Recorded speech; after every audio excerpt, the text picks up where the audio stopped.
Testing. 1, 2, 3.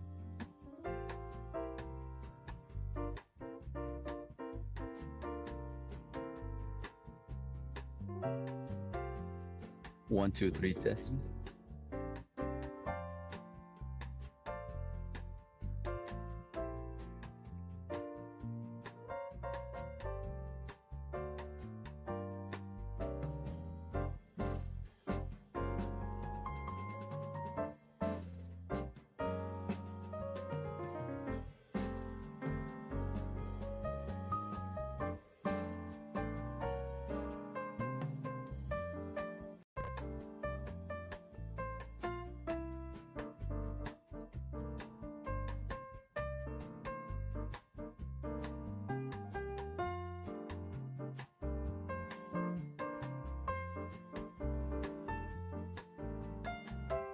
Test, test.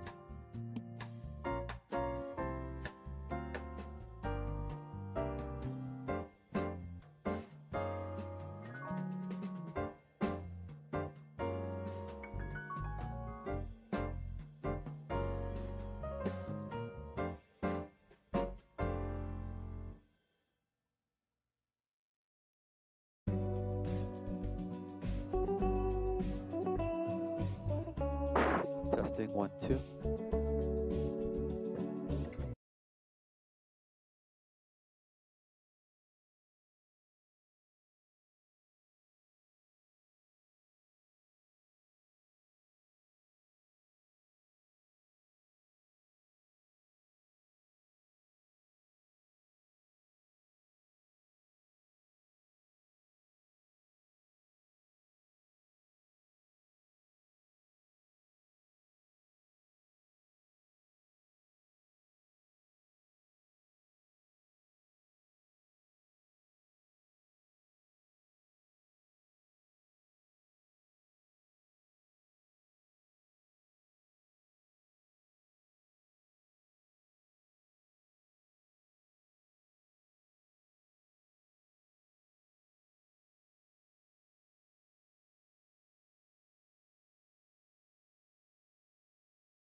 Testing. 1, 2.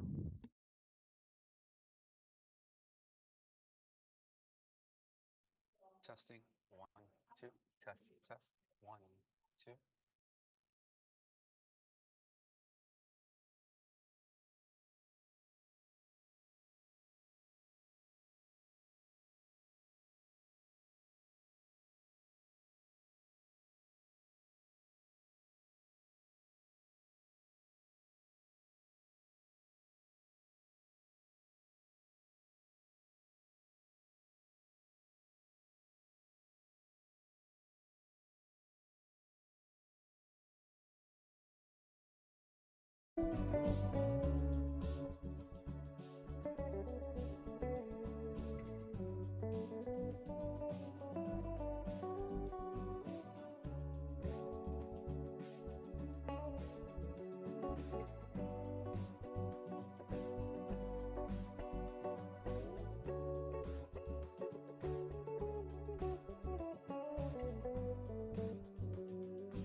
Testing. 1, 2.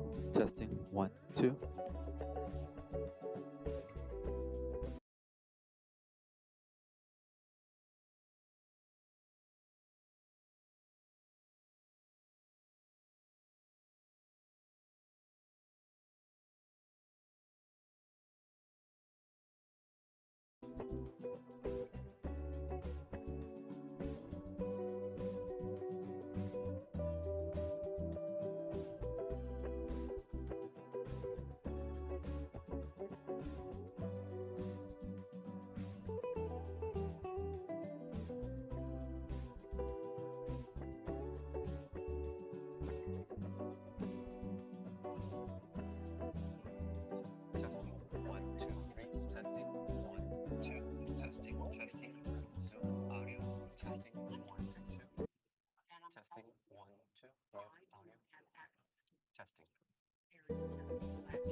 Testing audio levels.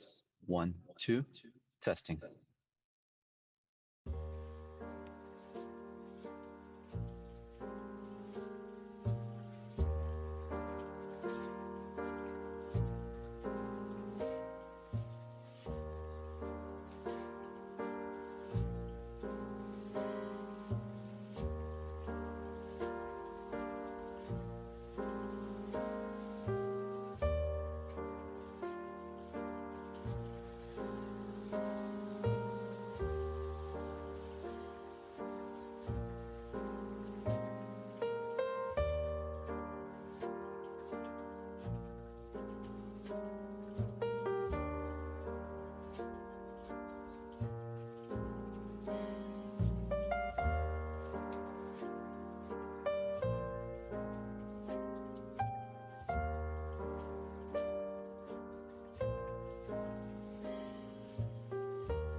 Good evening.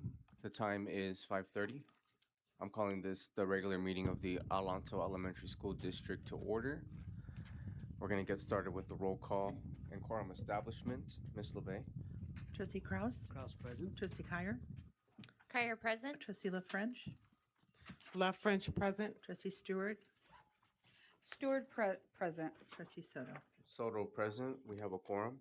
We'll be taking items 1, 2 to 5 into closed session.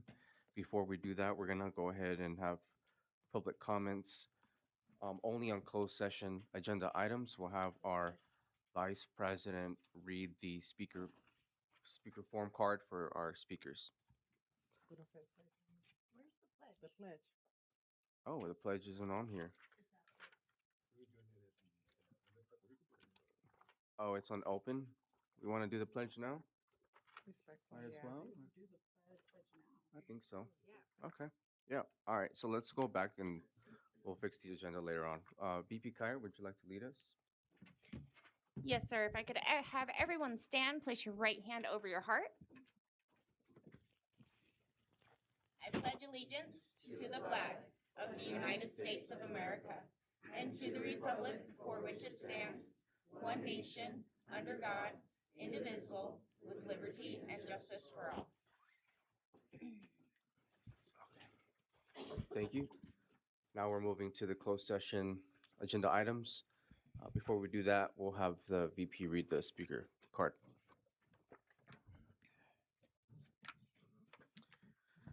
Alrighty. The public comment period is administered by state law and is the point in the meeting set aside for members of the public to share their opinions with the board.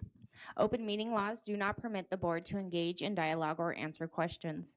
Any person who wishes to address the governing board on closed session agenda items only must complete and submit an AESD speaker request form 5 minutes before the meeting is called to order. Public comments will only be taken on agenda items during the discussion of those items. The board values public comments, and although the Board of Trustees cannot take action or discuss items not on our agenda, the Board of Trustees listens carefully and appreciates input from the public. Additionally, a public speaker can be cut off for exceeding the allotted time or for willfully causing an actual disruption to the meeting. Before cutting a person off or removing someone, the board will give at least one clear warning. If you were cut off or warned last time, please consider that your warning. Individual speakers are allowed 3 minutes to address the board on each closed session agenda item. The board limits the total time for public input on each item to 20 minutes. With board consent, the president may increase or decrease the time allowed for public presentation, depending on the topic and the number of persons wishing to be heard. The president may take a poll of speakers for or against a particular issue and may ask that additional persons speak only if they have something new to add. Thank you, VP Kyer. Do we have any speakers, Madam LeVey, Ms. LeVey? Let me look if we have anything online. I do have CSCA, Diane Lynn, and Jason Turkhurst here. And as far as online, those are for open. And then I only have one for closed. Do you want to go ahead and do ADT, CSCA, or would you rather I go ahead and just choose? Yeah, let's have CSCA come up if they have closed session. Thank you.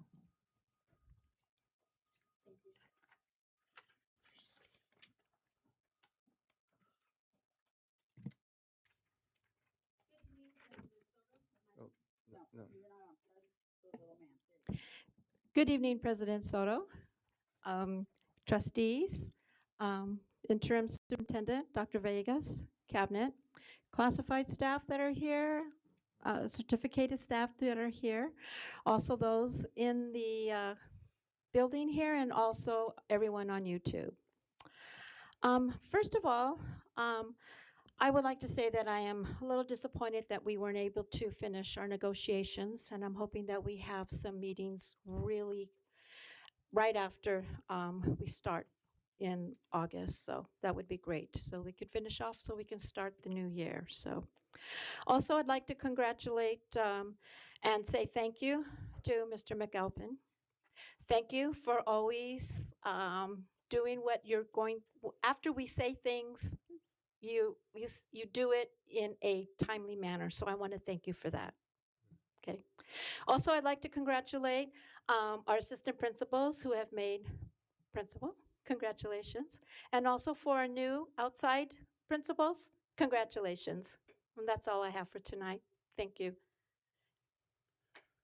Good evening, everybody.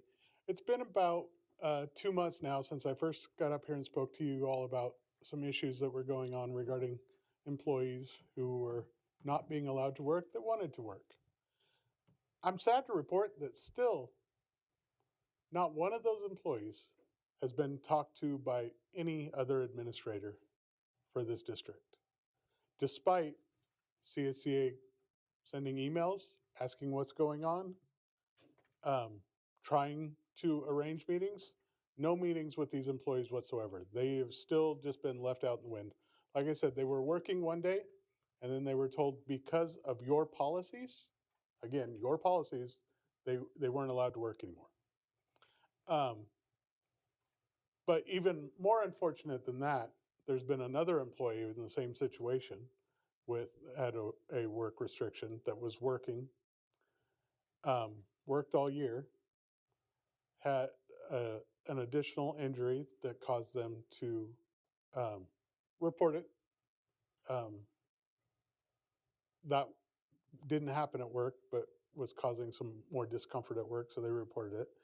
They were then the district was made aware that Diane and I would be representing them, and any meetings need to be scheduled with us. But yet, a district administrator took it upon themselves to, in this employee's words, ambush them and go to their site when meetings were still attempted to be scheduled with Diane and I, and hold an impromptu meeting about their work restrictions. So CSEA is looking into and will probably be filing another unfair labor practice because it is illegal for the district to take away a person's right to representation. And that's what that administrator did. This has been brought to the attention of other administrators here at the district. Not one of them have reached out to the employee to ask the employee's side of what happened. Not one of them have reached out to Diane or I to ask what happened.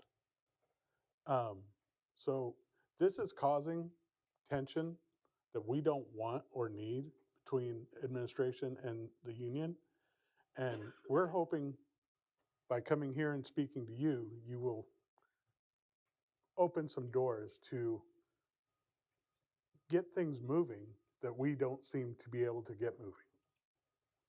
So I hope not to keep having to come here and talk to you about things like this, because that's not what we want to do.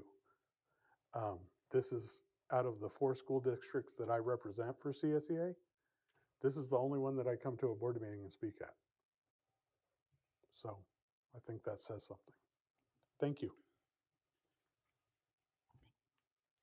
Thank you. Any other speakers for closed session? We do. We have Lauren Benson speaking on item 2.4. Asking her to unmute now.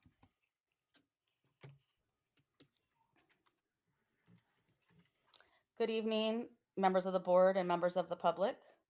I am here once again to address concerns regarding litigation expenses, specifically the continued renewal of the agreement with BBK for board legal services.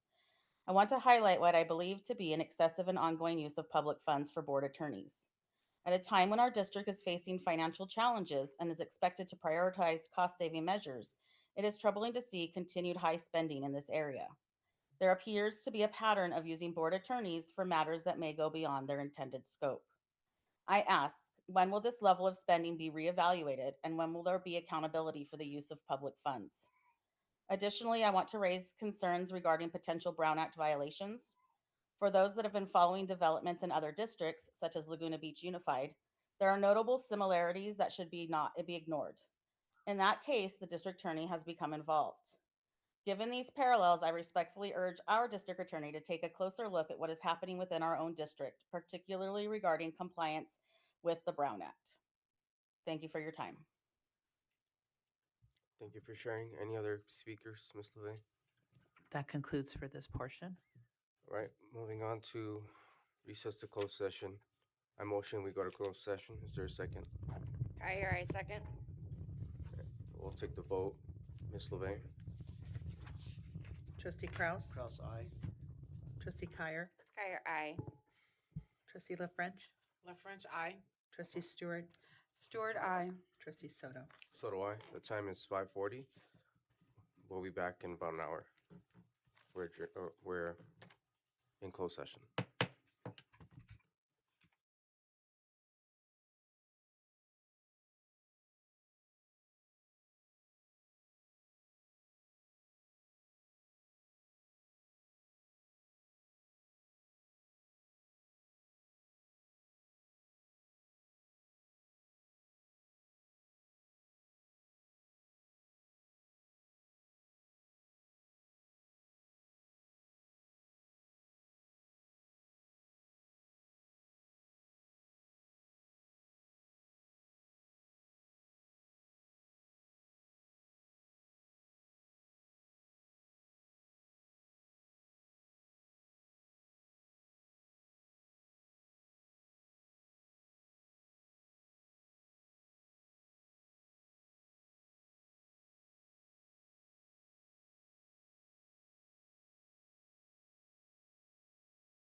Good evening. We're reconvening to open session. The time is 6:56 p.m. The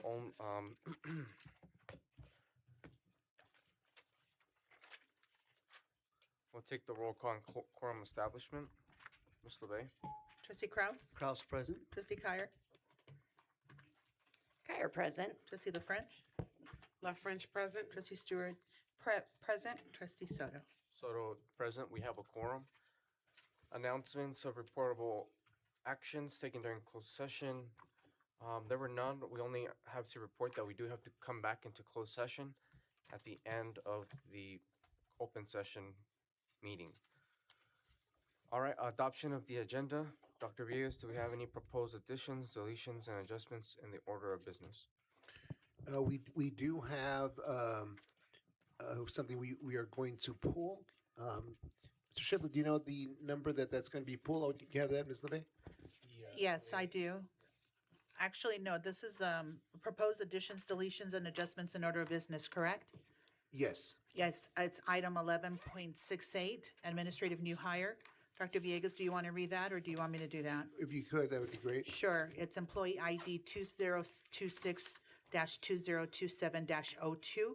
The current range is 17, step 2, 152,001 with 138. It's going to change to range 17, step 4, at 163,498. Also for employee ID number 2026-202703, the current range is step 16, 16, step 4 at 155,934.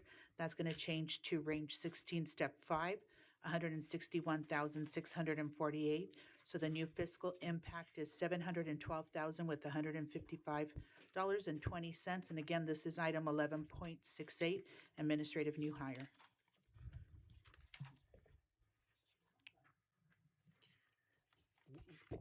We're also pulling an item on 11 in the consent agenda, 11.2, approval of renewal of agreement with McCune and Harbor LLP.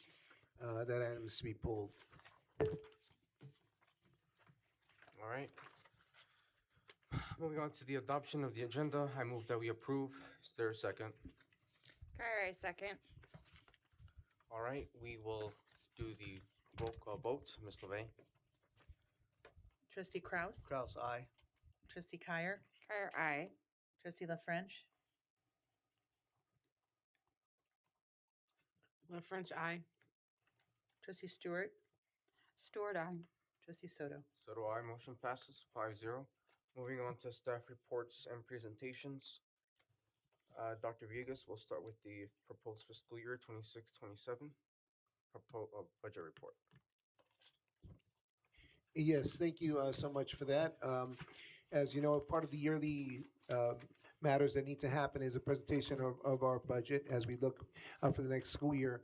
The idea of putting together what the budget could look like based on the assumptions.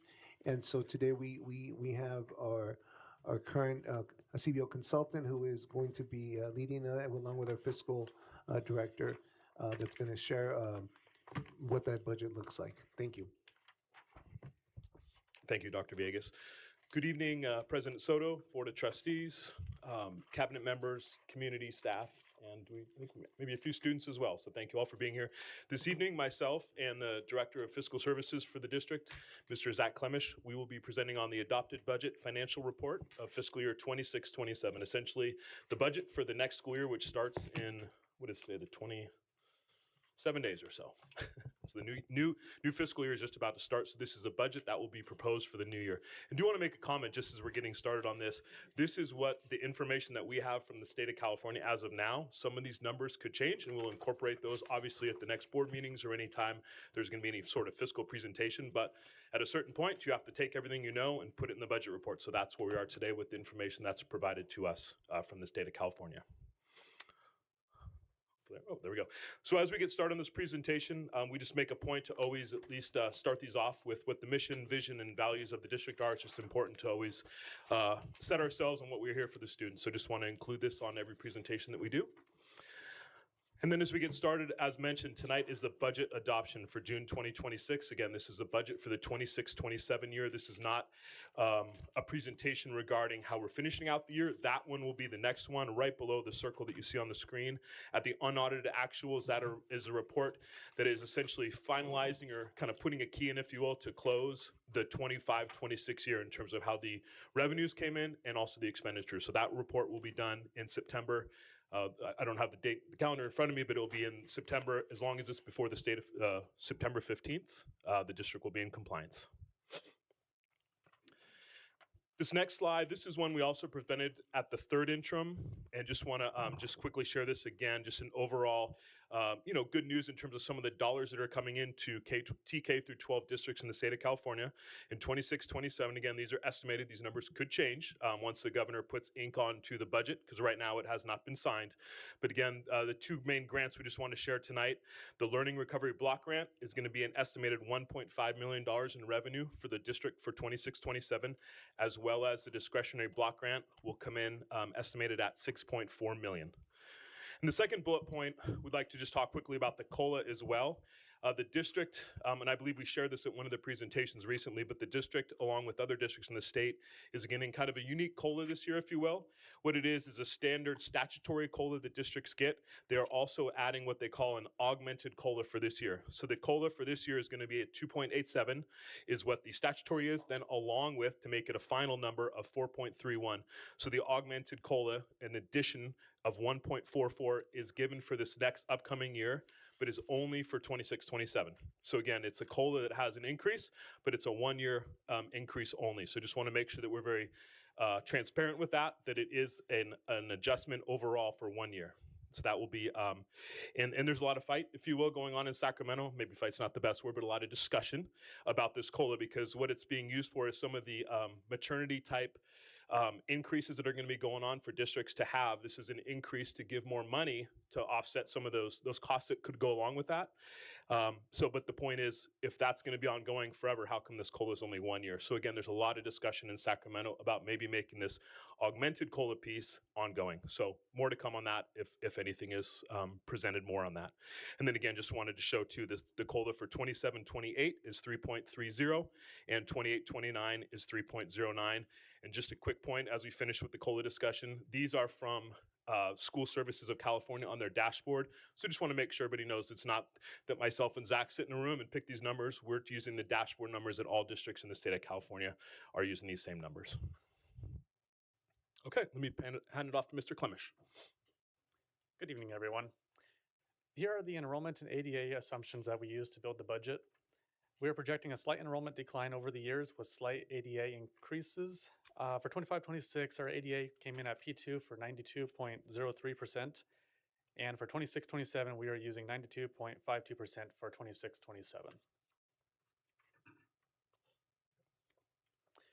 All right, as you can see, let me go back. This is just a quick visual of our total revenues for 26-27, showing $152 million. As you can see, majority of our income is from LCFF funds, followed by state funds right after that. Similarly, this shows our total combined expenditures for 26-27 of $157 million. Majority of that is made up of salaries and benefits, followed by other operating expenses and materials.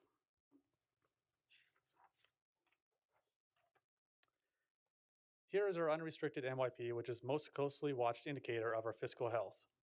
After factoring in revenues and expenditures, we are projecting an ending fund balance of $5 million for 26-27. Out of that, we have the mandated 3% reserve and non-spendables like inventory and revolving cash, which are set asides. That's another name that we use just to kind of set aside. That will leave us with $62,000 in unassigned funds for 26-27, or 3.04%. The $62,000 is the 0.04% on top of the 3%. Looking forward, those percentages grow to 3.11% and 4.2%. In 27-28, we have $2 million assigned for textbook adoption. It shows in the out years with the non-spendables. We have it combined there in that line. These projections reflect the work that has been done to reduce and align ongoing expenditures.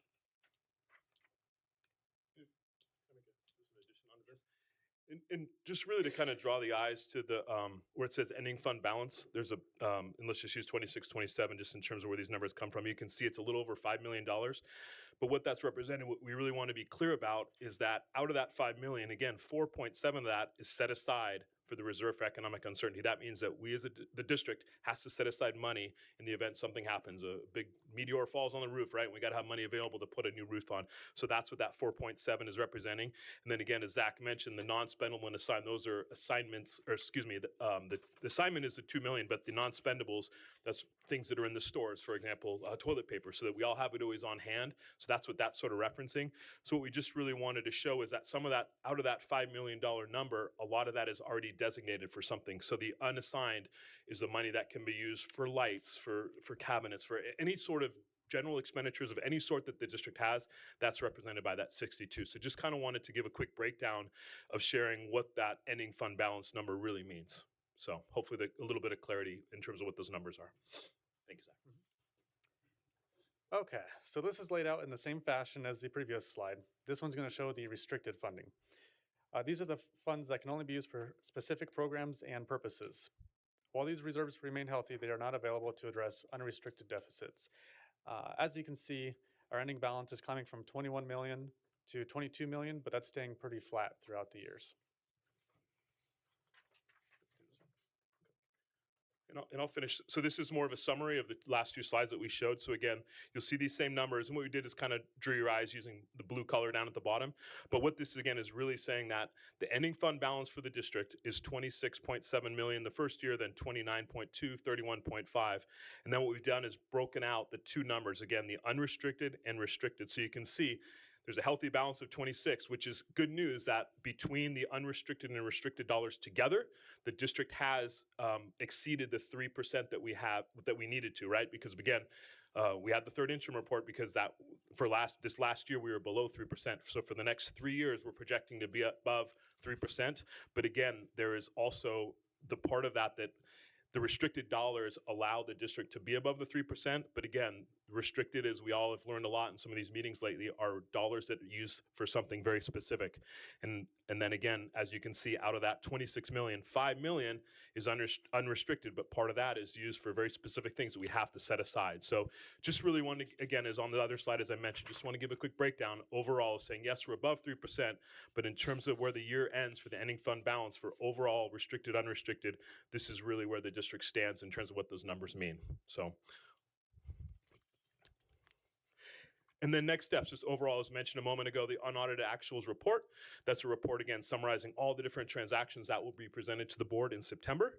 The district has, and again, appreciate for anybody who's on the budget committee, thank you for being part of that. We're going to continue that again in August. Again, that is taking conversations, ideas from the community, from the district overall for how can we increase revenues and also how can we just decrease expenditures. So that's what the budget committee, again, those will be picking up maybe late July, early August, nothing set in the calendars yet. And then lastly, just wanted to share the first interim report. That's the first fiscal report for 26-27. That will be in December. And again, that will allow us to kind of see how is the district looking so far as the year gets going in terms of, again, the projection for what revenues are going to be, but then at the same time, how are expenditures looking overall. And then obviously the important piece will be where is that 3%? Where is the unassigned dollars? Where is all that kind of stand in terms of what the future is going to look like? So with all that said, are there any questions? Thank you. We'll go down the line. Trustee Krause. Yes, thank you, President Soto. Good evening, Mr. McAlpin and Mr. Clemish. Thank you for that outstanding presentation. I do have a question. If you can go back to slide number 8. And then in the wonderful book that you gave us, and I don't know, it's about page 6 or 7 on the PDF that's on the board agenda. It pretty much correlates with slide 8 that you guys have. And I had a question. When we look at, on your slide, you show an encroachment of 26 million. You call it a contribution, but it's really an encroachment on the general fund. Basically, and I appreciate Mr. McAlpin, you explaining unrestricted as one bucket, restricted as another bucket. Unrestricted can be used for salaries and benefits, correct? Restricted, however, cannot. It's pretty restricted. So in 25-26 on the PDF before everybody in the board agenda, it shows an encroachment of only 22 million. But here we see for the budget projected an additional 4 million plus to 26 million on that contribution, taking money from general fund, unrestricted, which can be used for salaries and benefits, and moving it to the restricted side. So now 4 million can't be used, hypothetically, for negotiations, salaries and benefits, health and welfare, things of that nature. Right. Do you or Mr. Clemish have an idea perhaps why such a large increase from this current year to the next fiscal year, about 4 million, moving it over to the restricted side? If you don't, I understand if you don't have the answer because it's kind of You have the answer, complicated, I then I'll know. but share after you. If you do, I appreciate any information you may Sure. have on that. Sure. So part of that is going to be, there were some sped expenses that were being paid out of a restricted fund, which was allowable and everything, but those funds have been used up, so it's reverting back to the regular sped budget. So then the contribution has to be increased. Okay, great. No, I appreciate that. And again, I appreciate all the hard work from the Budget Committee getting us to this point, and then the Fiscal Services team in helping prepare this presentation. So thank you very much. And did want to share, we didn't really touch on it today, but there is more dollars coming to the budget, and that's what we're very curious how that's going to play out. Excuse me, with the budget overall, because I think every district, I was in a CBO meeting for San Bernardino County recently, and it was interesting. Tom Casita, who's kind of number 2 in the business, made a comment. He said every single district, and he looked out the room and kind of even did a hand motion saying every one of you is dealing with the excessive increasing costs of running your special ed department. Yep. So again, it's not unique to this district at all, but the state of California is recognizing that, and they are going to be putting more money in. So it's going to be interesting to see, again, as I mentioned, nothing's in ink yet, but where that's really going to play out. So it's an ongoing issue for this district, but everybody else is going through the same thing truly around the state of California. Appreciate that explanation. Thank you, Mr. McAlpin and Mr. Clemish. Thank you, Trustee Stewart. I have no questions at this time. Thank you. Trustee LaFrench. Thank you.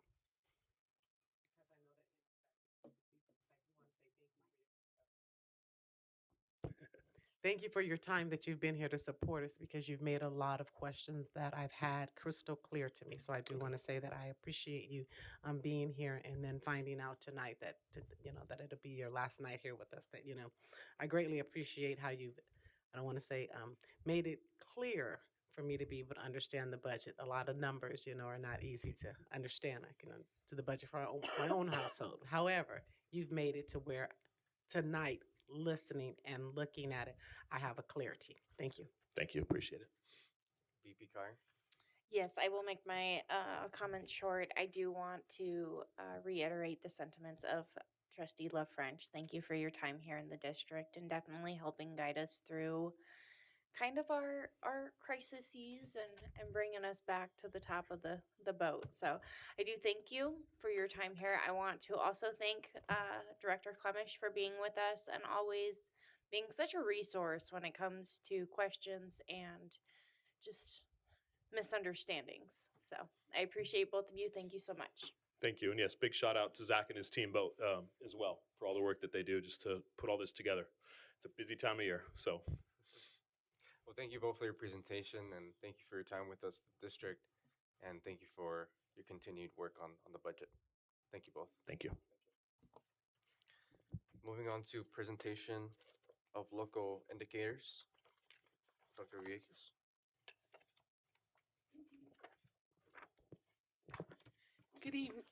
Good evening. This evening, we are going to have 4 presentations done by Dr. Velma Veith. She will be presenting the local indicators for this school year, which then influence the writing and the local control and accountability plan, which will be the second presentation, which then influences and informs the consolidated application for federal funds, which she will be presenting as the third presentation. And finally, for the fourth presentation, it will be the presentation of the school plans for student achievement for all school sites, which are determined by the local indicators, the LCAP, and the consolidated application for federal funds. Thank you, Dr. Valdez. I appreciate it. Good evening, President Soto, board members, Superintendent Dr. Villegas, the cabinet, our teachers, administrators, community members, both present and online. It's my pleasure to be here today. My name is Velma Veith. I'm the Director of State and Federal Programs representing Educational Services. And as Dr. Valdez said, I will be doing a presentation on the 4 items of the local indicators, the local control and accountability plan, the consolidated application, which is our funding authorization, and our school site plans for student achievement.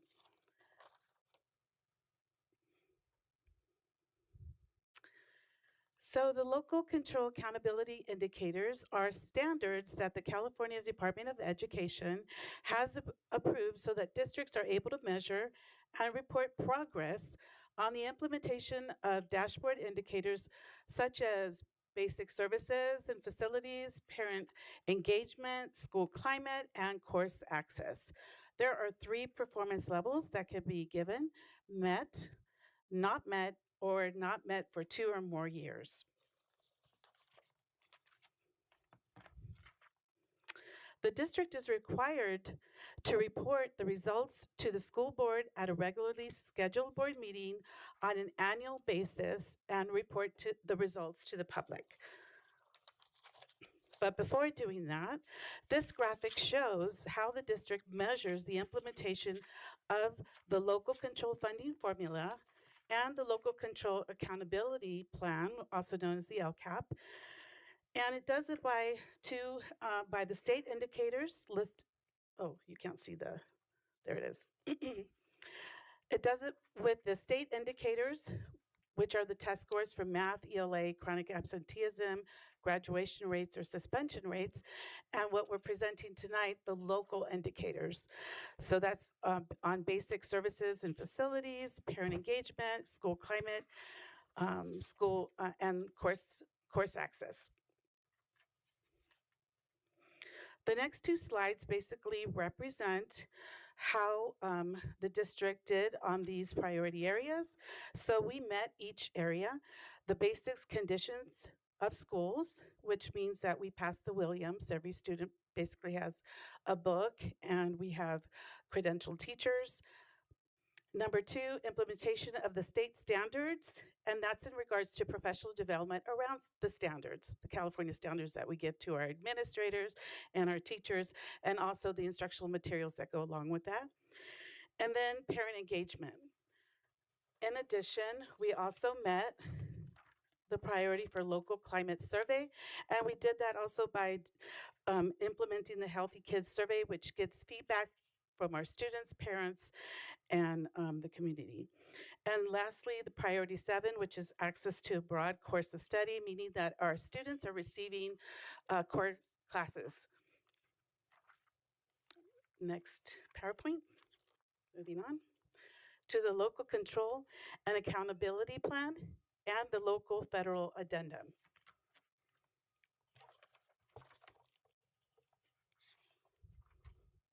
So the purpose of this presentation is to provide an overview of the LCAP, the review of the district priorities, the process for the educational partners that took place, and an overview of the federal addendum. The purpose of the local control and accountability plan is to provide a 3-year plan that describes the goals, the actions, and the services and expenses to support positive student outcomes.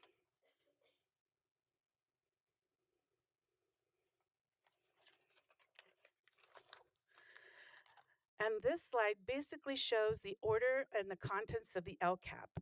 So you all received a copy of the LCAP on a flash drive. So this is the order of the organization of the LCAP, starting with the overview of parents and ending with the instructions at the very end.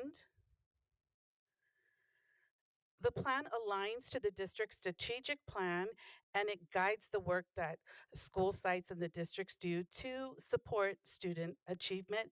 It also continues to include the framework for the future to ensure district initiatives, and the work is focused on targeted specific actions embedded in the LCAP. This slide shows the alignment between the LCAP and the school plan for student achievement. So going from left to right, you'll see the district LCAP goals 1, 2, and 3, and the arrows that really align directly to the SIPSA goals. When I talk about the SIPSA goals, we'll learn more about that.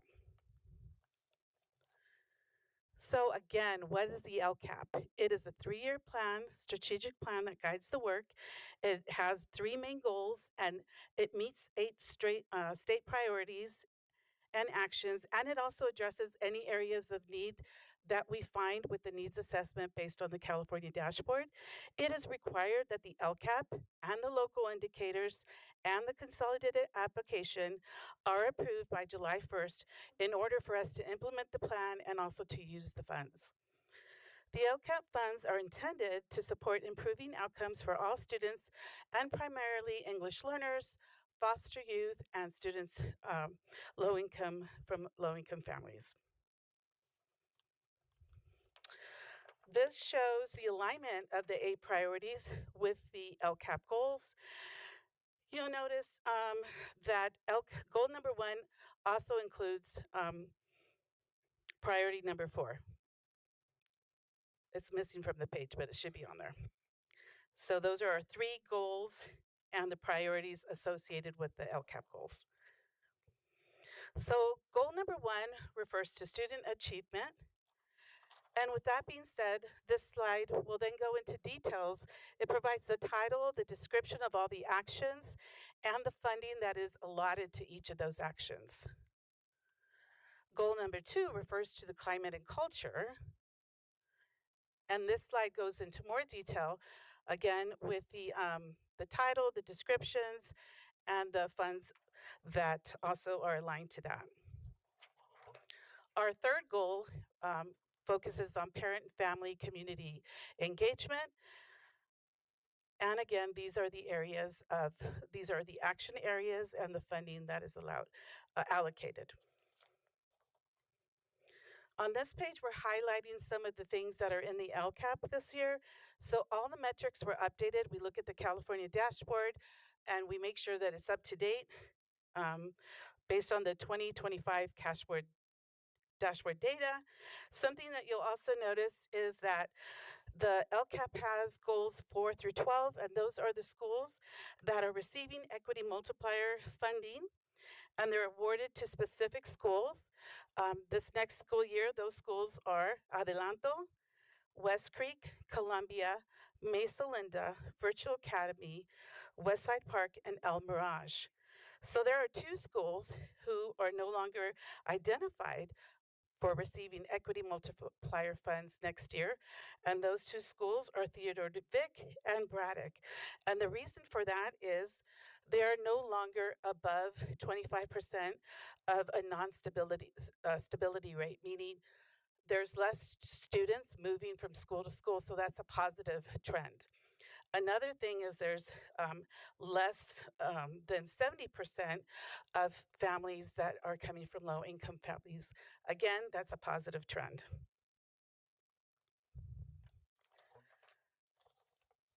So this year, educational partner input was provided throughout the year, both at the district level and at the school site level.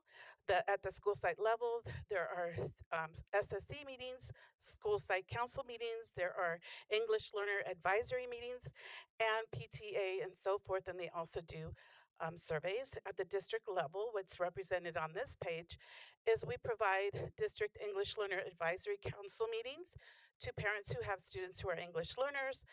And we also have district parent advisory council meetings. We also had, at the beginning of the year, guiding coalition meeting.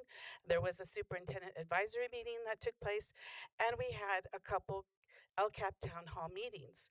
In addition, we also receive input from annual surveys, such as the Local Control and Accountability Plan Survey and Healthy Kids surveys, again, which are for students, parents, and staff. So the next 2 slides represent some of our town hall meetings. And as you can see, they were well attended. We had student group, parents, classified members, certificated members, community partners. We had union representatives. We had both principals, vice principals, and we had our board member, Stuart Prince, as well. You'll see in the first picture, there are students, they were presenting on their input and what their desires were for the future. Here's another picture. This is Gladys, our district translator, working with parents.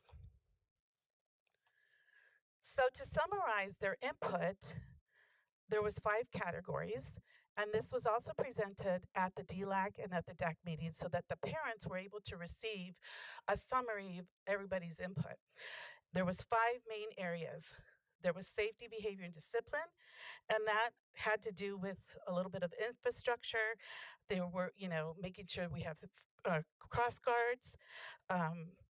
There was also a trend that parents were noticing a lot of social media posts when students get into behavior problems, sometimes at school.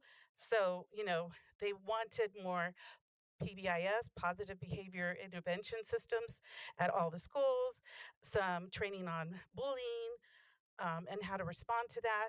Number 2, academic support and back to basics. Back to basics meaning let's focus on foundational reading skills. Let's continue to do that. And we were able to share with them that we're continuing with the letters training that provides that to teachers. And we're hoping to see more tutoring and reading and math specialists. Number 3, communication and engagement gaps.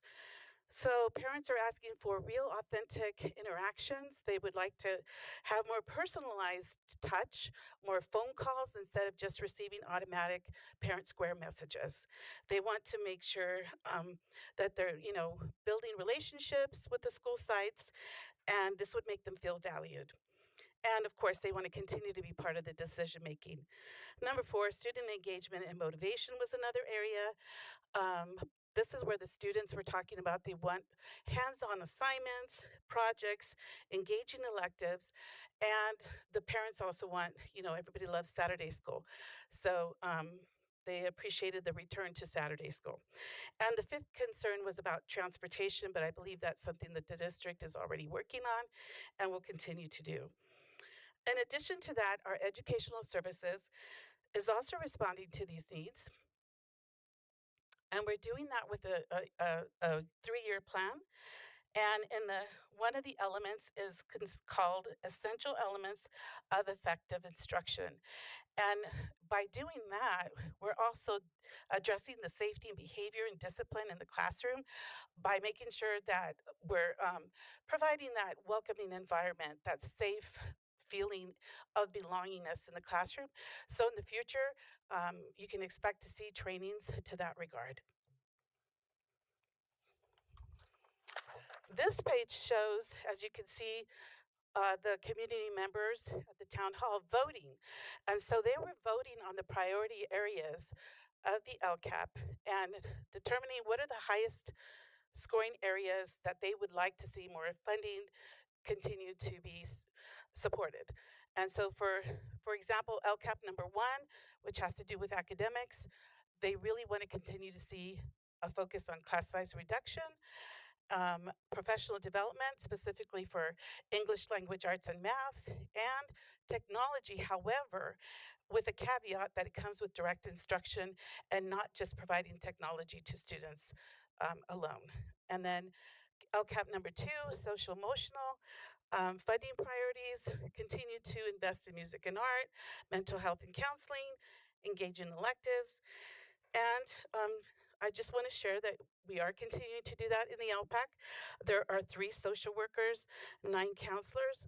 4 counselors are dedicated to foster youth, of which one of those does address or works between 2 middle schools, Columbia and Mesa Linda.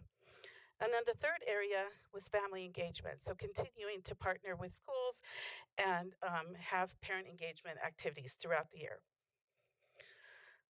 The LCAP has a separate document. At this time, I'm going to talk about the federal addendum. So although it's a separate document, it is also required by every Student Succeeds Act, which is ESSA. It outlines how the district will spend the federal funds. And it primarily focuses, it's for all students, but focuses on low-income students, English learners, students with disabilities, foster youth, and homeless youth. And on this slide, you can see what some of those federal titles are. So this is part of the addendum, Title I, Title II, Title III, and Title IV. And you'll see what the purposes are, the description of each of those, so that you get an idea of what they relate to. This slide shows an example of how we do use the funds in the title, specifically the Title III addendum. We use it for targeted academic interventions such as small group instruction, professional development, and ELA math and English language development. We will continue to partner with CABE and participate with that conference, social emotional well-being, family engagement, and technology. So the next steps for the LCAP is after tonight, we submit the LCAP for county approval, and the final plan is due to the county office by August 15th.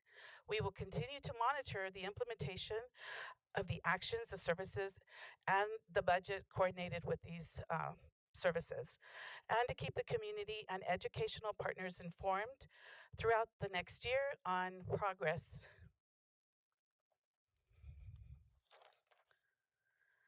We're going to move on to, so we're transitioning. We just talked about the local indicators, which helps to inform our needs. We talked about the LCAP, and now we are transitioning to the consolidated application.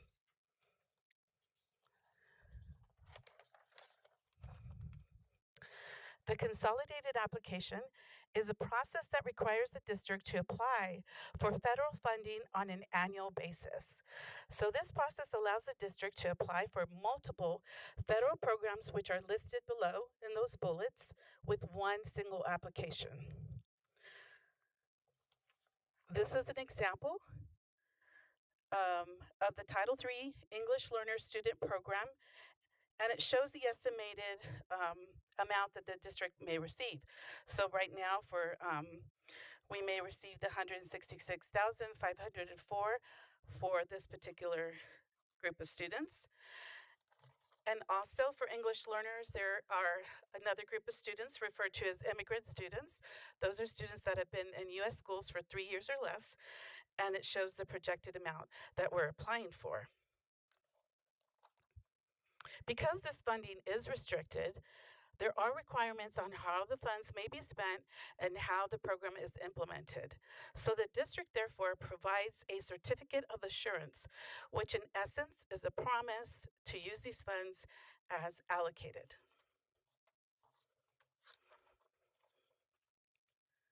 Lastly, I'm going to present on the school plans for student achievement.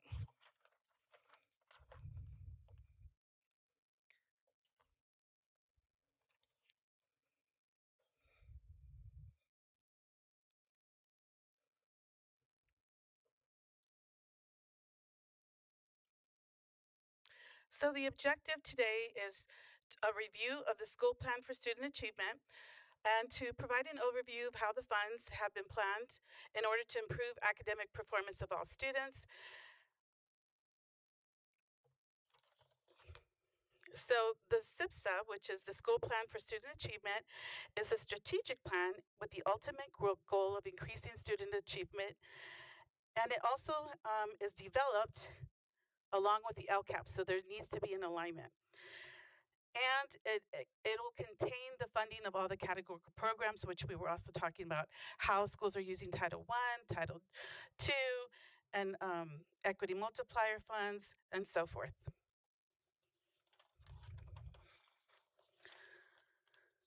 So it creates a cycle. We use the cycle of continuous improvement, which means we plan.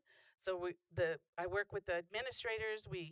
And they work with their school site community to plan based on the needs assessments. Then they implement, and then they review and evaluate how did the process go, how did these actions and strategies support our students, and then they adjust as needed. And all of this to ensure that students are succeeding and reaching the academic standards set by the State Board of Education. So this was the big work that we did this year. You can see on the left side, there were 6 goals that the SIPSs used to have. They had 6 goals. And the LCAP only had 3 goals.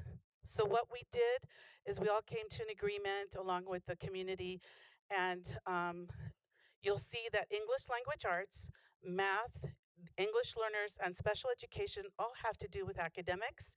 So all of those are now in their goal, number one, academic achievement. So in their goal in the SIPSA, they will be addressing all of those areas. And goal number two is the same in the LCAP as it is in the SIPSA. However, the strategies might be a little bit different because there's the difference between the LCAP and the school site plans. And then the goal 6 is parent engagement in both of them. So again, we went from 6 goals to 3. This made it easier for school sites, and it'll make it easier for implementation, for monitoring of the programs as well. So the school site plans aren't plans that were developed in isolation. The principals, vice principals, and the teams at the school, they meet with their school site council, their ELEC, and other committee members to develop input. They review it, and they get approval from their educational partners. They address how the funds will be used to improve academic performance of all students, and this is reviewed by and approved by you, the local governing board. And of course, it includes the equity multiplier funding for those schools that were eligible to receive it. So what you'll see in the school site plans is this flow of information. These are the different sections. And so it's a description of the plan. It moves on to the needs assessment, and then section 3 with the arrow. That's where you'll see what their goals are, their strategies on how they plan to meet those goals, and what funding they're using to meet those goals. And then, of course, they did an annual review where they looked at this school year to see how did the implementation go. They determined the effectiveness of those things, and they made changes as needed. This last slide shows how the funds will be used to improve academic performance of all students. And you can see there's the local control federal funds, which is funding for all students. And what does that mean? So that means basic services such as teachers, instructional materials, anything that the school needs to operate with, and it includes transportation. Of course, we already talked about Title I, which is for low income. The funds are generated by low income families. And then, of course, the equity multiplier. So for the equity multiplier funds, those are generated by 2 factors. Number one, if there's a greater percent of 25% of non-stability rate, and if there's greater than 70% of low-income students attending the school. The secondary factor is once those 2 are met, then they consider that school to receive equity multiplier. Then they look at the California dashboard and they see who's red on the dashboard, what student groups. They'll look at the indicators such as ELA, math, suspension, chronic absenteeism, and then they'll expect that the school site develops a goal for those particular students in those particular areas. I want to thank you for listening to these 4 presentations. And at this time, that concludes the presentation. Awesome, thank you. We'll go around very briefly for any comments or questions. Trustee Kraus. Yes, thank you, Dr. Veith, for those wonderful presentations. I just had one quick comment, and you don't have to go back to the slide. It's in the SIPSAs on slide 5. I do sincerely appreciate looking at the SIPSA goals aligned to the LCAP on slide 5, and goal 1, academic achievement, goal 2, culture and climate, and goal 3, parent and community engagement. I think those are absolutely outstanding goals. A few years ago, a former administrator actually had those exact same goals. So it's interesting now that as we move forward into the next administration, that those goals are still at the forefront, because in all reality, we're here for our students at the end of the day. And parents play a key role in that. And so to see academic achievement as number 1 as it should be for all of our students, and that culture and climate is so important to getting our students and parents engaged. And then parent engagement is the 3rd goal. To align the SIPSA with the LCAP is absolutely outstanding. So I want to compliment you and your staff for all these presentations, and then just touched on that. So thank you very much. Thank you. Thank you, Trustee Stewart. Well, first thing, you need an award because you did all those 4 presentations. I don't think anyone else has presented as much in consecutive as you have. I do have a question, and I was hoping that these slides would be available on the website so that the public can flip through them and look at them more. I mean, if it's possible to have them there so that the public can flip through. We have our own copy, but they may want to go through and see, because it is a lot of information, and the SIP says it's a long thing that they only give us the flash drive, and they don't print out, because it's like what, 300. It's a lot of pages. Yeah, pages. So I think the slides would be beneficial for the public to have them there to kind of go over more, on their own time. I agree. That sounds like a great idea. So okay, thank you. You're welcome. Thank you. Trustee LaFrench? So I wanted to kind of touch bases on the LCAP meeting that I did attend. And I wanted to know, when we talked about at that meeting, we actually talked about our different student groups, and we talked about expulsions, we talked about suspensions, we Yes. talked about African American students and their high suspensions. What came of that? So we do have, what came out of that also was the African American Committee meetings. So as a result, we met with the African American families to discuss that further. And I do appreciate that you did attend an earlier meeting this year. So thank you for that.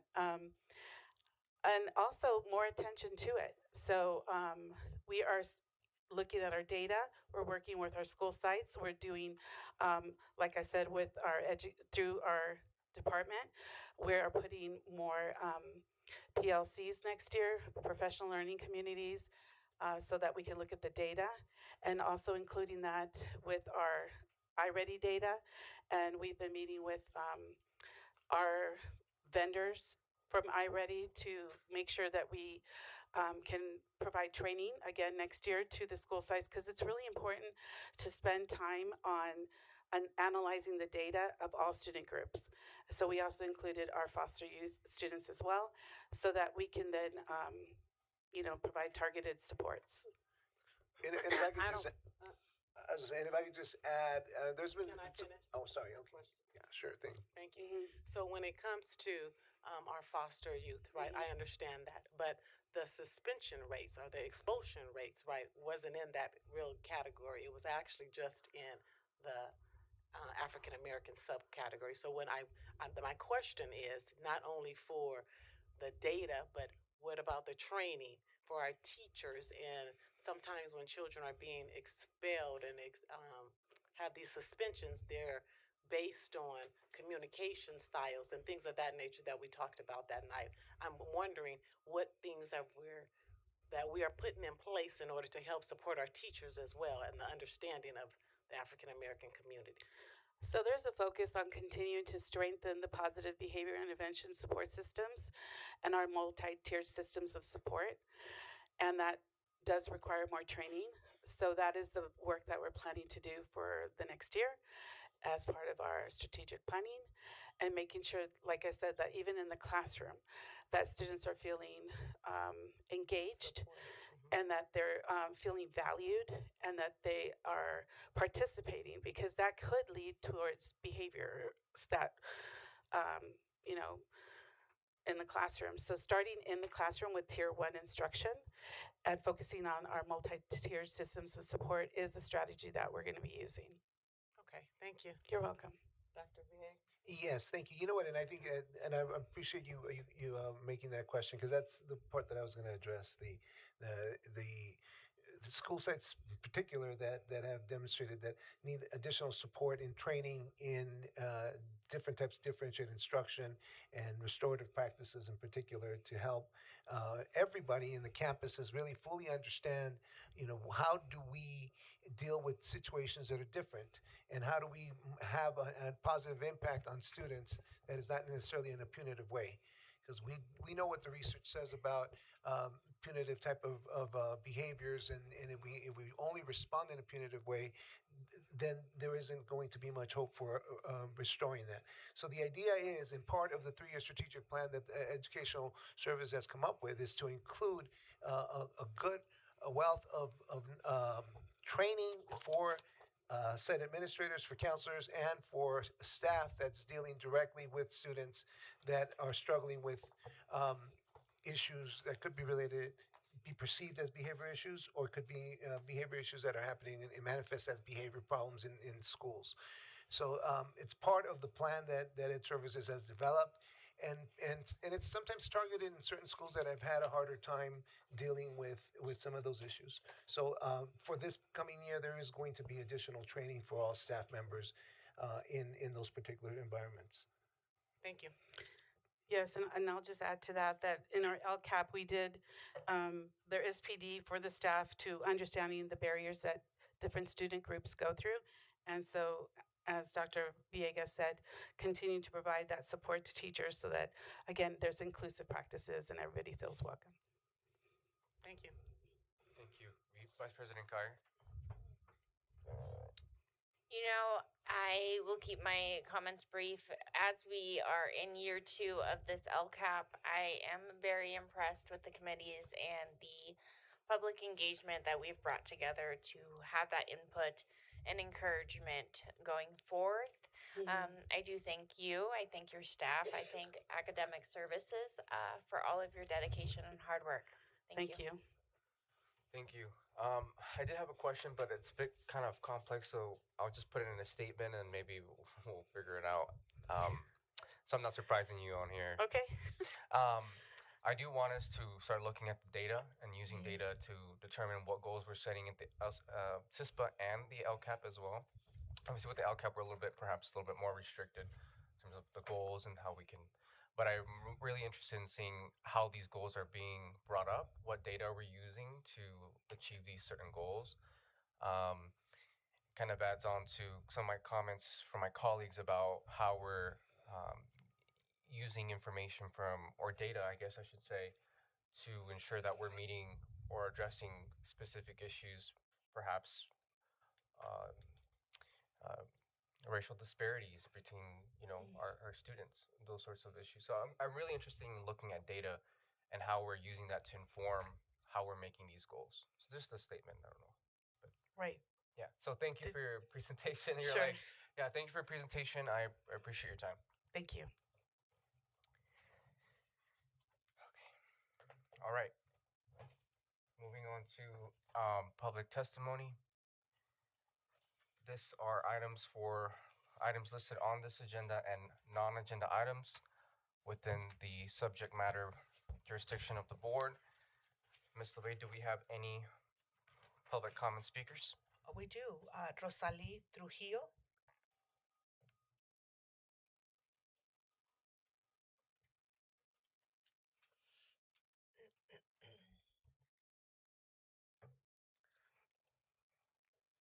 Good evening, Board President, members of the board, and community members.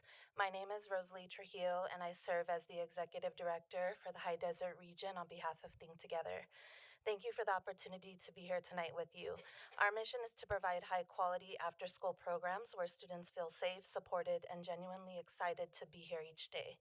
Students in our program participate in 3 structured enrichment cycles throughout the year. Within those cycles, they engage in hands-on experiences such as cooking clubs, introductory cosmetology, visual and performing arts, as well as interactive math and ELA activities. These are opportunities for students to explore new interests, build practical skills, and stay meaningfully connected to learning beyond the school day. Each day also includes dedicated homework support. Our trained staff work directly with students using AVID strategies, including Wicker, writing, inquiry, collaboration, organization, and reading to help them complete assignments, think critically, and truly understand what they are learning. Students are encouraged to ask questions, work together, and build strong habits that support their success both in and out of the classroom. Creating a safe and consistent environment is a top priority. Staff maintain clear line of sight at all times so students are actively supervised. We implement structured sign-in and out procedures to ensure accountability, and we establish shared agreements with students that promote respect, responsibility, and a strong sense of community within the program. Communications with families is also key. Parents receive regular updates, including a monthly newsletter that highlights activities, student engagement, and important program information, ensuring they stay informed and connected to their child's experience. Equally important is how we show up as part of the Adelanto community. We're committed to being present, to building relationships, and creating a program that reflects this community's strengths and values. That means hiring locally, partnering with school staff, and creating spaces where students and family feel seen, supported, and connected. For us, this is about unity, bringing students, families, schools, and staff together around a shared goal of supporting every child. We bring structure, engaging opportunities, and a deep commitment to student success. Most importantly, we create a place where students feel safe, supported, and proud to be a part of their program in their community. Thank you for your time and your dedication to the students and families of Adelanto, and I would be honored to partner with you in supporting their success. Thank you.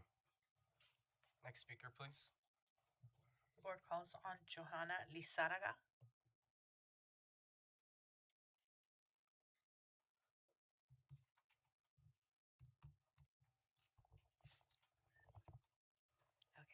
Good evening, Board President Soto, board members, Interim Superintendent Villegas, cabinet, and community members. We're grateful for the opportunity to speak and also for the consideration of the expanded partnership. My name is Joanna Lizarraga, and I serve as the Director of District Partnerships for Think Together. I'd like to take a moment to address some of the questions that have come up recently and provide a little more context. Some of us remember after-school programs from years ago, but expanded learning in California has changed dramatically over the last decade.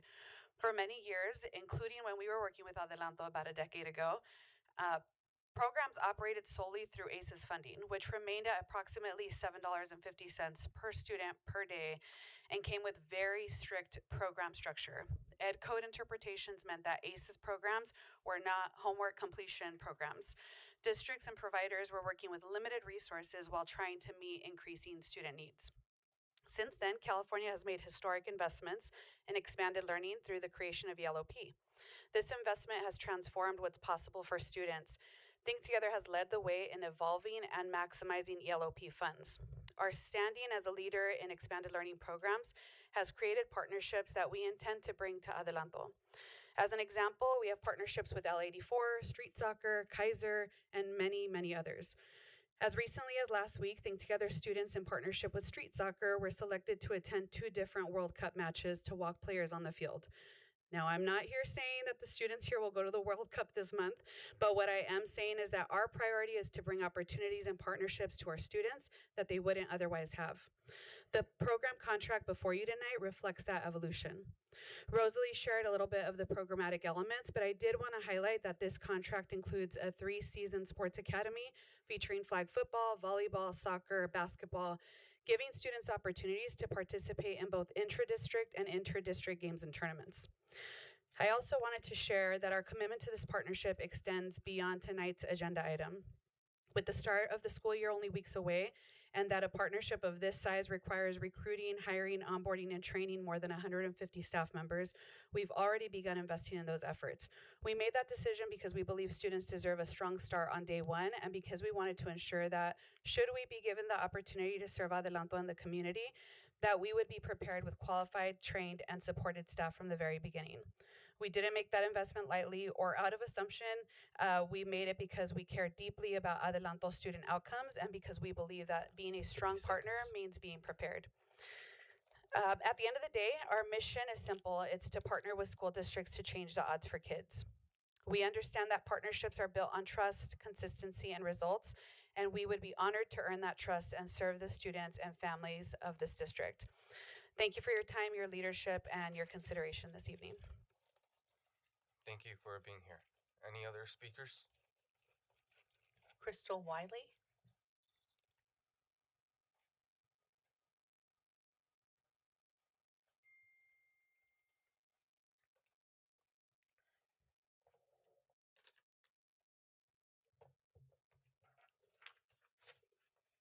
Good evening, President Soto, trustees, cabinet members, teachers, audience members, and students.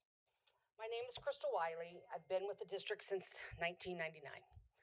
I have been a teacher in this district at 4 different schools for 22 years. Since then, I decided to serve as a counselor at Columbia Middle School since 2021 to 2026. First of all, I want to thank Dr. Lee for allowing the 2 summer school counselors to split the schools between us. I have been working with Braddock, Westside Park, and West Creek, working with students, teaching self-regulation skills, as well as coping strategies. Cousin Danny was one of our assemblies that we got to go to, and it was wonderful for an SEL lesson. Students enjoyed dancing, singing, and going up on stage and being in front of their peers. Today, 3 situations happened at the school I was at involving a foster student and 2 regular students. And I say regular because they're not classified in any of the subcategories that we are spending money on to have extra assistance for our students. When Dr. Gomez was here in 2015 to 2017, he and the principal that I worked under at the time, Laura Ramos, were having our committee meetings as a district, as community members, as board members, as teachers, as staff, and we did something just like Dr. Walker did back then. The overwhelming sight of help was counselors at our schools, and not just the middle schools, at all of our schools. Well, when Dr. Gomez left in 2017, that idea went with him. Fortunately, when I was working under Miss Ramos, and she knew my background and my degree, I was working with students at Eagle Ranch at that time. Back to my situation with today. 2 of the students that I dealt with were not foster youth. They were regular students with both parents in the house. It was a very frightening situation that I had to deal with, and I'm probably not going to be able to sleep tonight because of things that happened today. But our kids need help before middle school. 30 seconds. I was glad to see that on the LCAP that it was a priority for counselors, but 9 counselors to service 4 in foster youth, 2 at Mesa Linda, 3 at Columbia, and 2 at Melva Davis is not enough because our kids are already torn by the time they get to middle school. And we need to reach them and help them and give them the self-regulation strategies that I've been working on all summer. Thank you for your time. Thank you for sharing. Thank you. Any other speakers? Yes, the board calls on Amy Jimenez.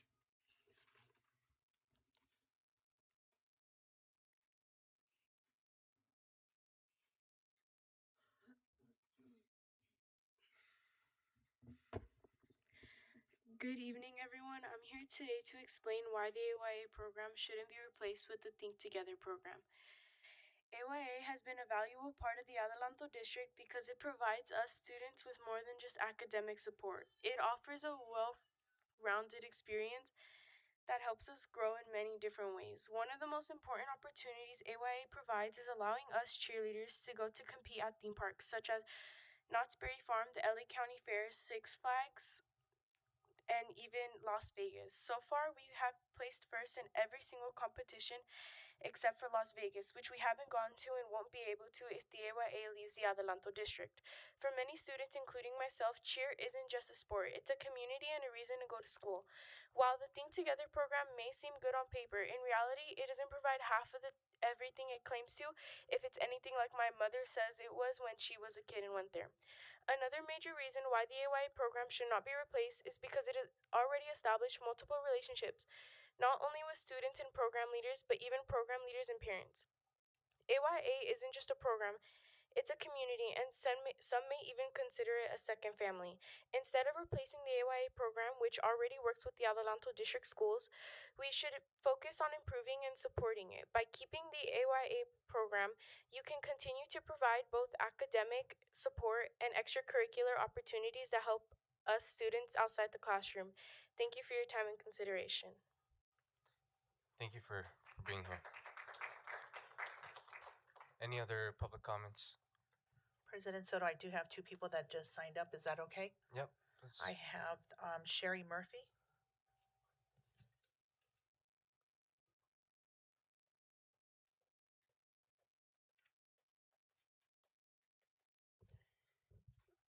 Hello, District Board and members and Adelanto community.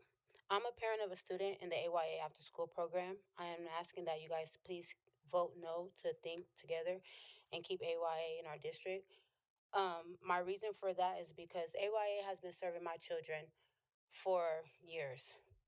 And I feel that the children shouldn't have to get to know different adults every other year. They get attached to these adults and what they do for them and how they, you know, uh, connect with them and stuff like that. And they already take the cheer things away for the girls. They cry to their moms. And I feel like it's not fair for them you know, have to reintroduce themselves to other people and they get comfortable and then it's just snatched away. I think AYA is a good program for them. I also volunteer with the AYA when it's time for the kids to do things after school. The kids, they love it. I just don't feel that they should be, exposed to having to get to know another adult all over again. So I'm just asking if you guys please just keep AYA for our community. Thank you. Thank you for sharing. Any other speakers? Ms. Cook.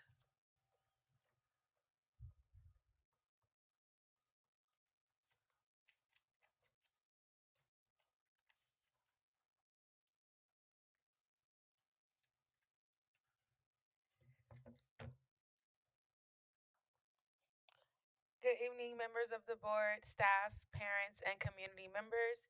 Thank you for giving me the opportunity to speak on behalf of AYA and the students and families we serve today.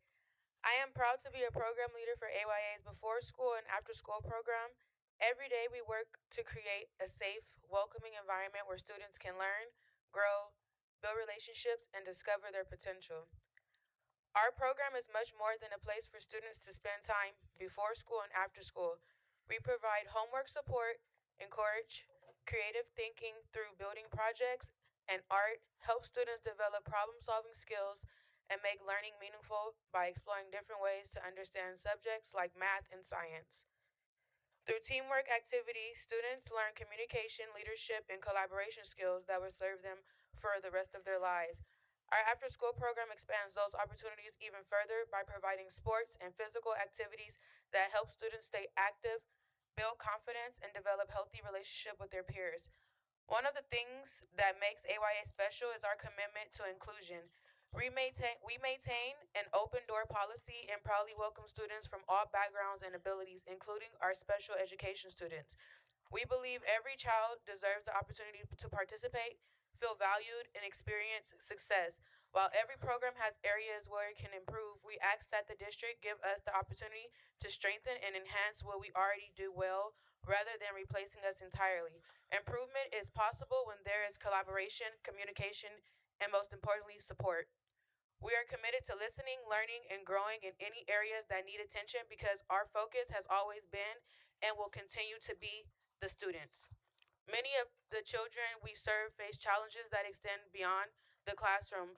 Some of our students are in foster care. Some experience instability at home. For many of these children, our program provides consistency, trusted adults, positive role models, and a sense of belonging. In some cases, AYA may be the only few stable and predictable parts of a student's daily life.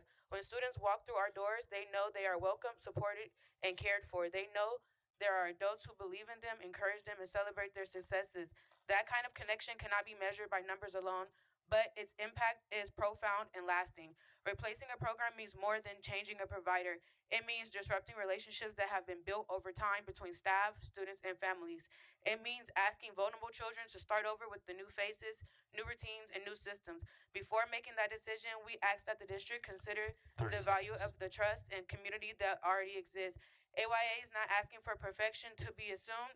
We are asking for the chance to continue improving while preserving the relationships and support system that our students depend on. We are asking for the opportunity to work alongside the district to address concerns, strengthen our program, and continue serving the children and families who count on us every day. We love our students, we love this community, and we are invested in its future, and we want to continue growing with it. Thank you for your time, your consideration, and your commitment. And before the end of the day, just remember what was the reason why we got rid of the first one. Thanks. Thank you for being here. Any other speakers? We're going on Zoom. We'll go ahead and call on Ms. Lauren Benson. Asking her to unmute now. Good evening, board members and members of the audience. My name is Lauren Benson, and I teach 4th grade at Gus Franklin Junior Elementary. First, I would like to begin by congratulating our principal, Mrs. Peterson, on her new principalship in another district. They are very lucky to be getting her. While we are extremely happy for her, we are also very sad to see her go. She will be greatly missed.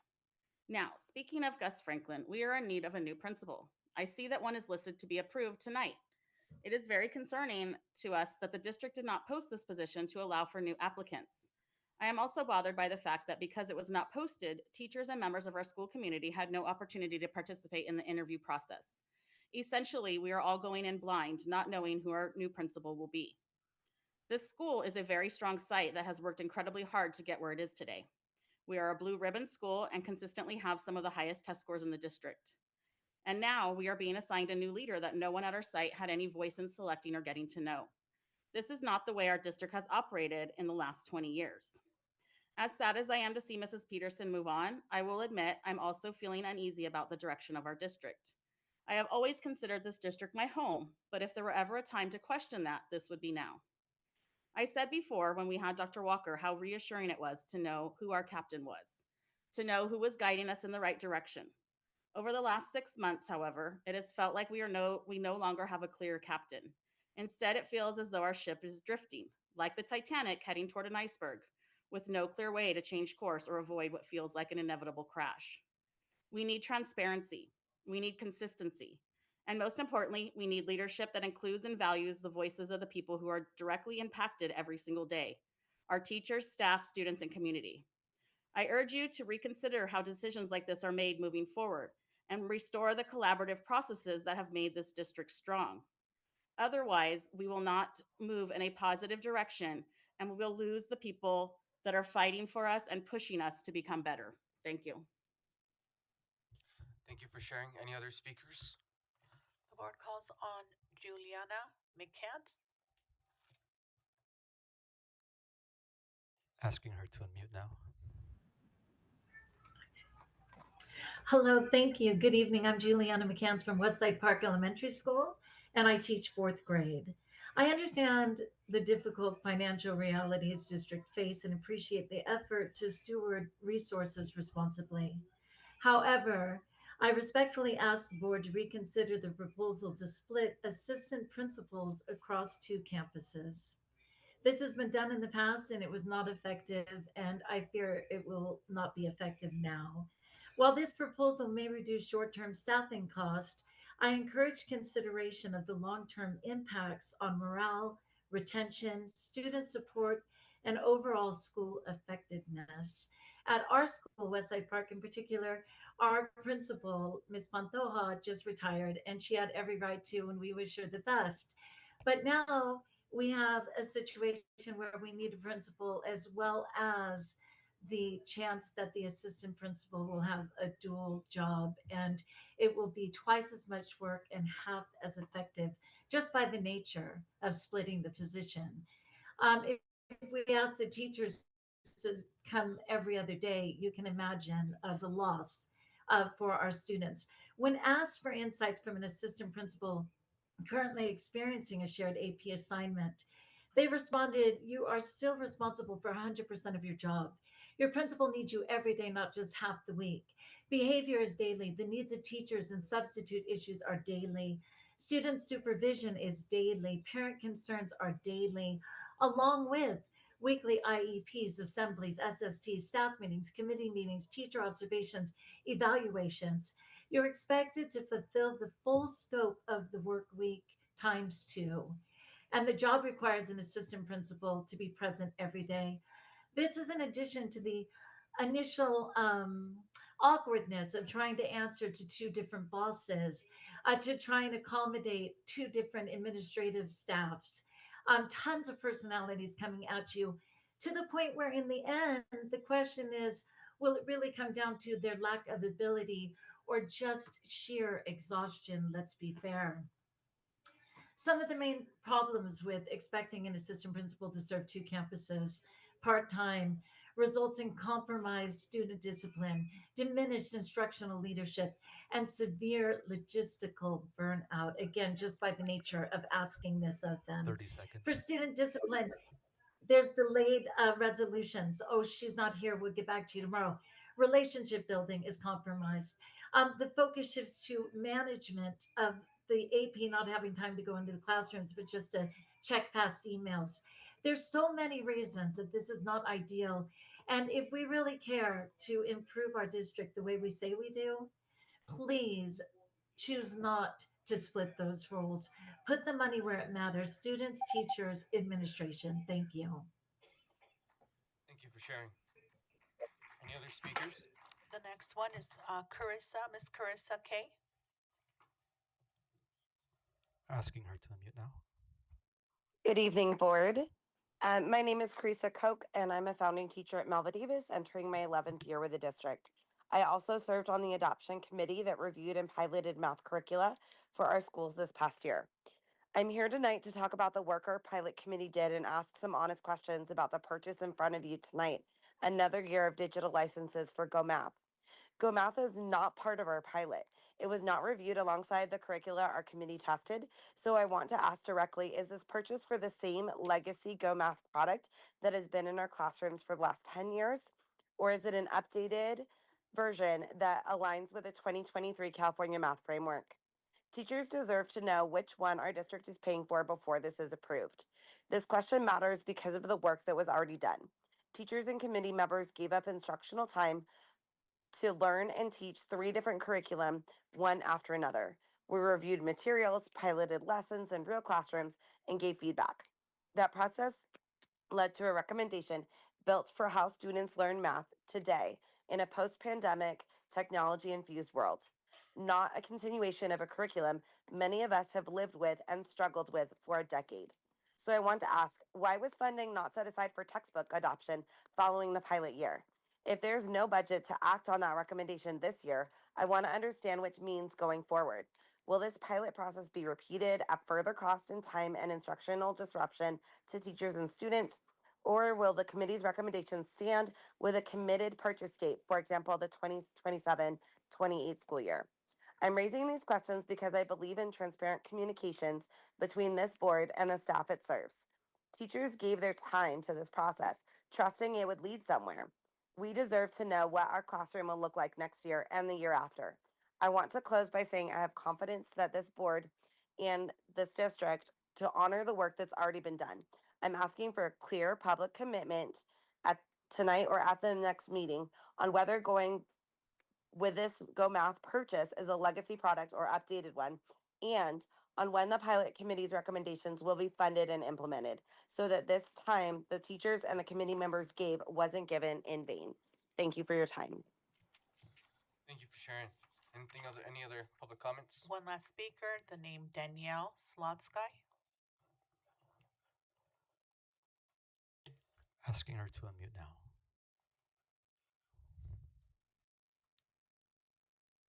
Good evening, President Soto, Board, Superintendent Dr. Villegas, and Cabinet.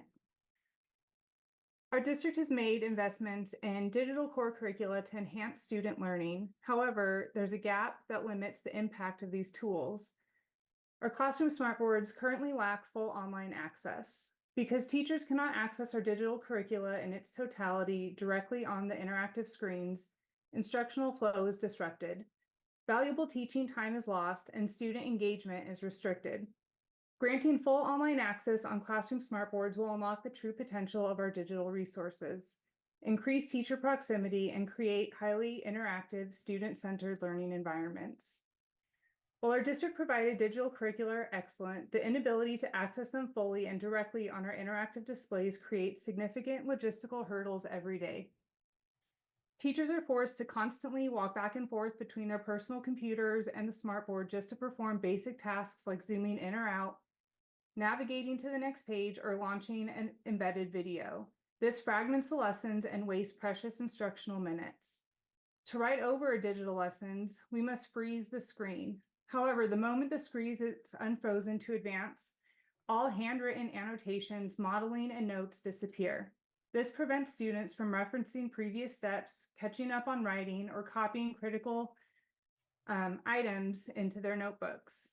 To bypass these restrictions, teachers are sometimes forced to leave their computers unlocked and accessible at the front of the room so students can interact with the lesson, creating potential privacy or disruptions within the classroom.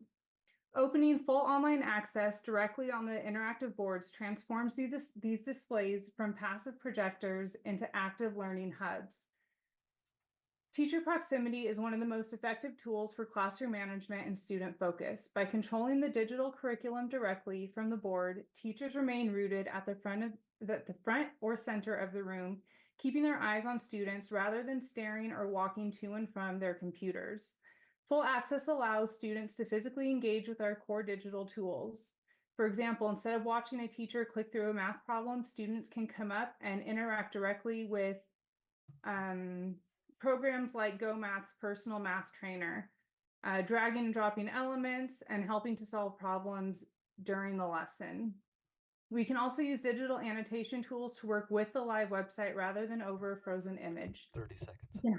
We can highlight a reading passage, solve problems, label diagrams, and those notes will stay there as the class navigates through the text. The district already has paid for both the hardware, the boards, and the software, the curriculum. Currently, we are only utilizing a fraction of their combined capability. Providing online access bridges these two investments, ensuring the district receives maximum possible return on its technology budgets. Thank you. Thank you for sharing. Any other speakers? That concludes tonight's speakers. Moving on to any representatives from ADTA and CSEA. Do we have any for open? No. It looks like we have none. All right. Moving on to the adoption of the minutes. I motion that we approve. Is there a second? All right. Second. Sorry. Give it to Kraus. Trustee Kraus. All right. We'll take the vote. Ms. LeVay? Trustee Kraus? Kraus, aye. Trustee Kyer? Kyer, aye. Trustee LaFrench? LaFrench, aye. Trustee Stewart? Stewart, aye. Trustee Soto? Motion passes 5-0. Moving on to the consent. We're taking items 2 through 27 or 79. Does any trustee, before we do that, does any trustee want to pull an item? We'll start with Trustee Kraus. Yes, thank you, President Soto. Only 3 this evening. Number 4, number 57, and number 69. So 4, 57, and 69. That's all. Thank you, President Soto. Thank you. Trustee Stewart. Yes, I do want to pull some items. Number 11.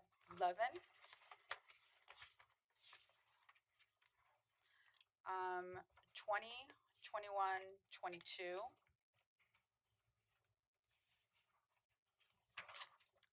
And then 40 and 41.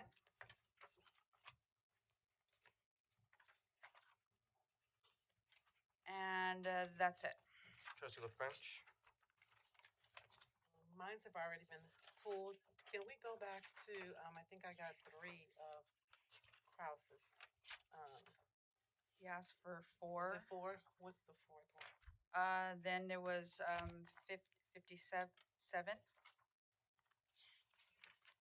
and then 69 is what he asked to be pulled. Thank you. Vice President Kyer. The only one I'd like to be pulled is 68. All right. And I have none. A motion that we approve with those exceptions. Is there a second? Kyer, I second. All right.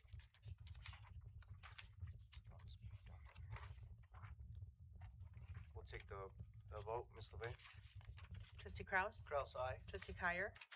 Kyer, aye. Trustee La French? La French, aye. Trustee Stewart? Stewart, aye. Trustee Soto? So do I. Motion passes 5-0. Moving on to number 12. Items removed from the consent. 11.4. I motion that we approve. Is there a second? Kraus, I second.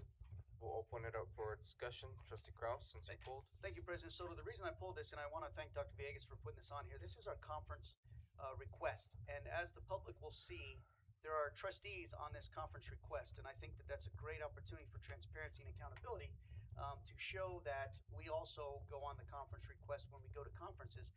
July 1st, the new fiscal year turns over.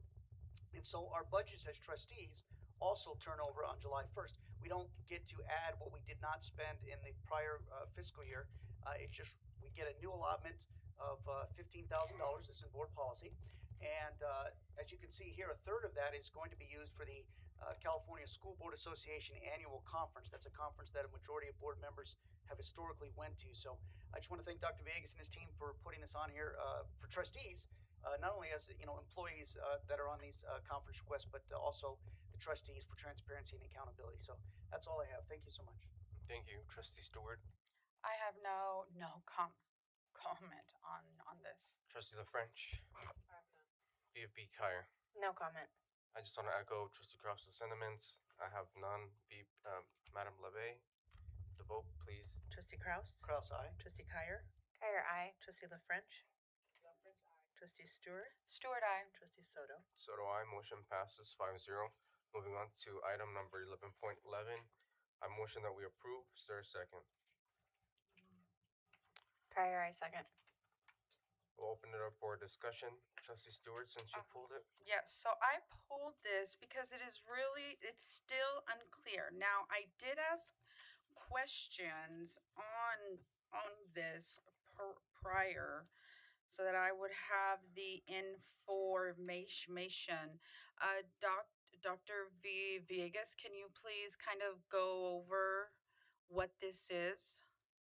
Certainly, yeah, and I will ask Dr. Valdez to speak about this a little bit more as she was heading this particular issue. But essentially, it is a process by which the different vendors that are able to provide support services, and as it relates to in this case leadership and coaching, that get vetted and meet the internal criteria that has been developed. So there's an RFP that goes out to identify any of the vendors or agencies or consultants that wish to be considered for supporting our schools. They submit a proposal. Then the internal ed services team evaluates those proposals and makes sure that they qualify and they meet the criteria that is set internally for the consultants, and then they're put on a list. There were several. I believe there were 39 different consultants that put in an application. 8 of them did not meet the requirements, and so they weren't put on this list. So this is only to have a list of those consultants that qualify to do work based on their credentials, based on their experience, based on the background that they have that can support our schools. This does not give them any contracts. This particular list just means that should a school decide to do work with one of these vendors, they're able to do so, and they've been vetted. If a school is able to. You heard there's some specific monies in some schools through Equity Multiplier that are able to provide additional support.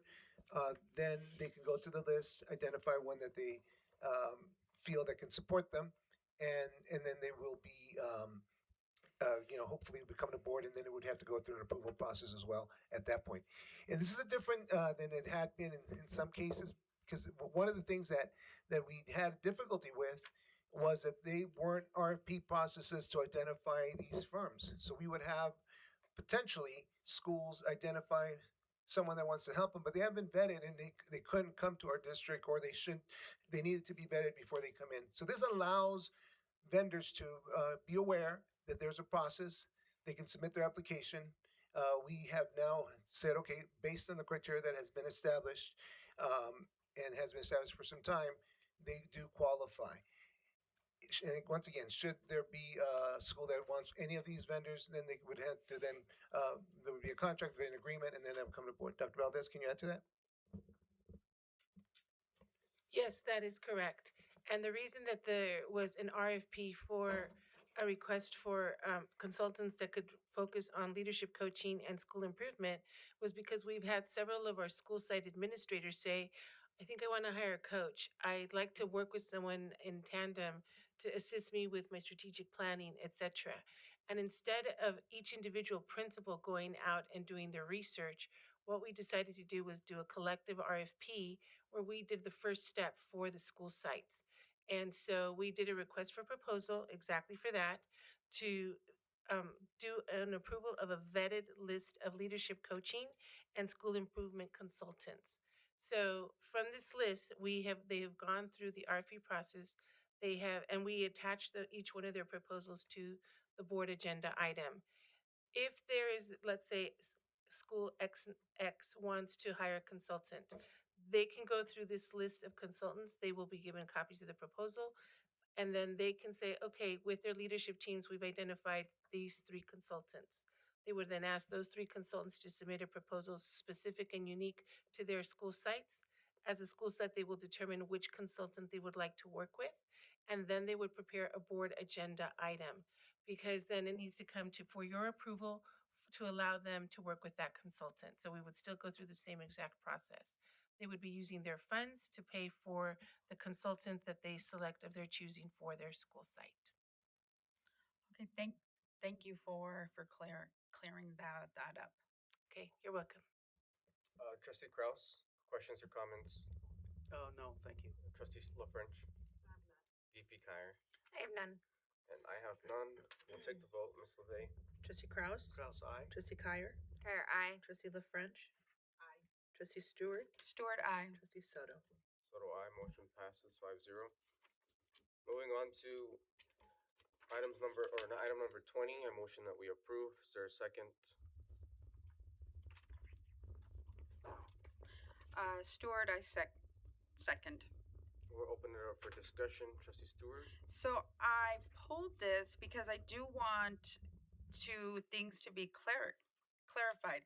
Is this old curriculum or is this new curriculum? Because from what I understood from the speaker, teachers were going through the pilot process, and once that's done, that was supposed, once they've piloted all of the curriculum that was state approved, then they kind of say this is the one we want, and then the board is presented with the curriculum, which then gives us a chance to go through and then vote, because we have to approve it. So can we please find out what's going on with this? Certainly, I can start a little bit with that.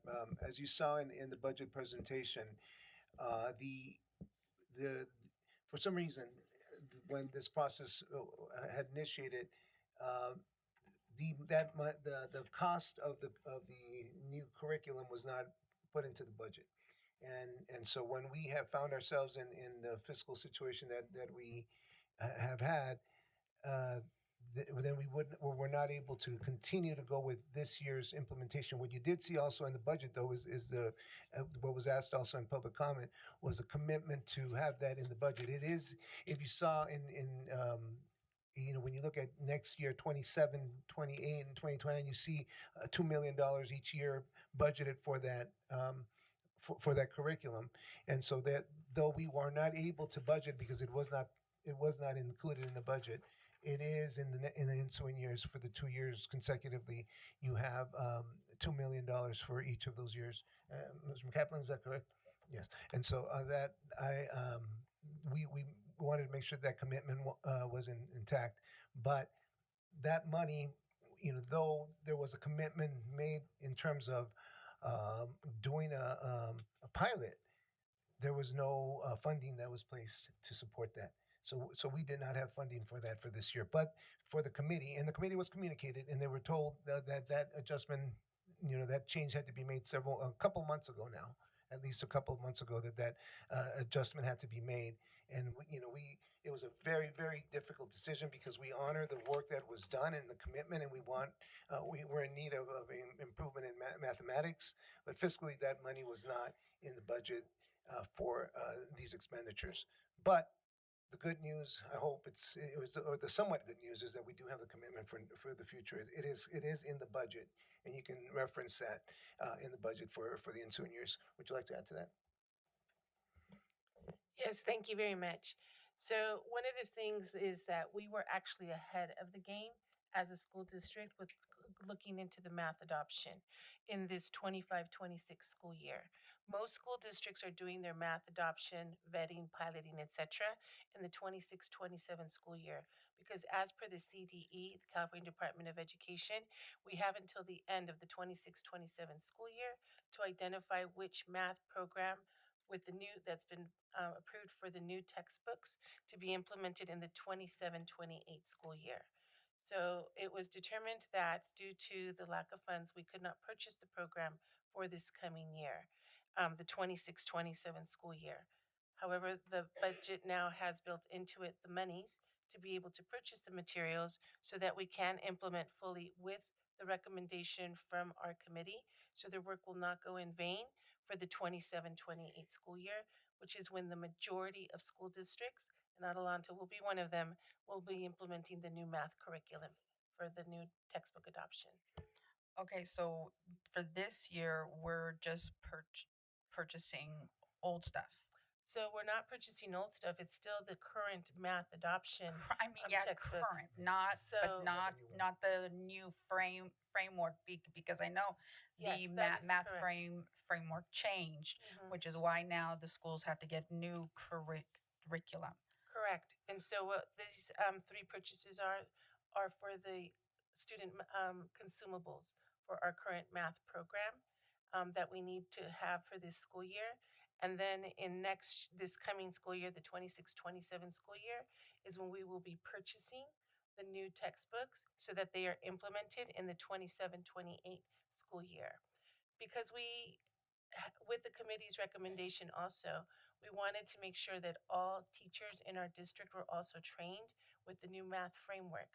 So this year, what we're going to do is we're going to start the professional development. That is one of the three areas for the Ed Services Strategic Plan that we are going to begin the training for all staff, all teachers in the district for the new math framework. So they already have that pre-training set for when they receive the materials to implement in 27-28. Okay, so for the next school year, I'm sorry, I'm trying to get good and clear because I get lost with all the words. So sorry. So we are using current stuff. Now I just don't want to approve new curriculum if we didn't have a chance to look at it. That's it. I know it seems kind of handsy, but we have to approve it. So that's why I'm asking. This isn't new curriculum. It's just current curriculum. Correct. It is our current math curriculum, and this is to purchase the consumables, student for this consumables school year. for this school year. Okay. Thank you. You're welcome. Thank you. Thank you. Great question. Trustee LaFrench? VP Collier? No questions. I have none. We'll take the vote. Ms. LeVey? Trustee Kraus? Kraus, aye. Trustee Kyer? Kyer, aye. Trustee La French? Trustee Stewart? Stewart, aye. Trustee Soto? Soto, aye. Motion passes 5-0. Moving on to 21, I motion that we approve. Is there a second? Stewart. We'll open it up for discussion. It's the same thing, so I just pulled them just to be safe. Okay, thank you. Any discussion, trustees? No. Seeing and hearing none. All right, we'll take the vote. Ms. LeVey, please. Trustee Kraus? Kraus, aye. Trustee Kyer? Kyer, aye. Trustee La French? La French, aye. Trustee Stewart? Stewart, aye. Trustee Soto? Soto, aye. Motion passes 5-0. Moving on to number 22, I motion that we approve. Is there a second? Stewart, aye. Second. Any discussion? Seeing and hearing none. Ms. LeVey, take the vote, please. Trustee Kraus? Kraus, aye. Trustee Kyer? Kyer, aye. Trustee La French? La French, aye. Trustee Stewart? Stewart, aye. Trustee Soto? Soto, aye. Motion passes 5-0. Moving on to number 40, I motion that we approve. Is there a second? Kyer, aye. Second.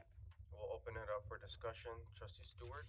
Yes, I pulled this item because why are we amending it? Did you? If I can respond, Yes. simply, an end date was not included on the original contract, so we're amending it so that the date of June 30th, 2026 is on there, which is a requirement of the county to allow us to pay the invoices that are received from this firm. So this is just simply an amendment because the date was not included on the original contract. So this is for 25-26. So this is not approving a new one. This is again just amending it to include an end date. Okay. Thank you. Trustee Kraus? No comments. Trustee La French? I have a question about this contract not having a not to exceed on there. So we're just going to pay them up until how much? Is this the amendment or? Well, Well, it doesn't say. I don't think we have a not to exceed. Does the amendment have a not to exceed, Mr. McAlpin?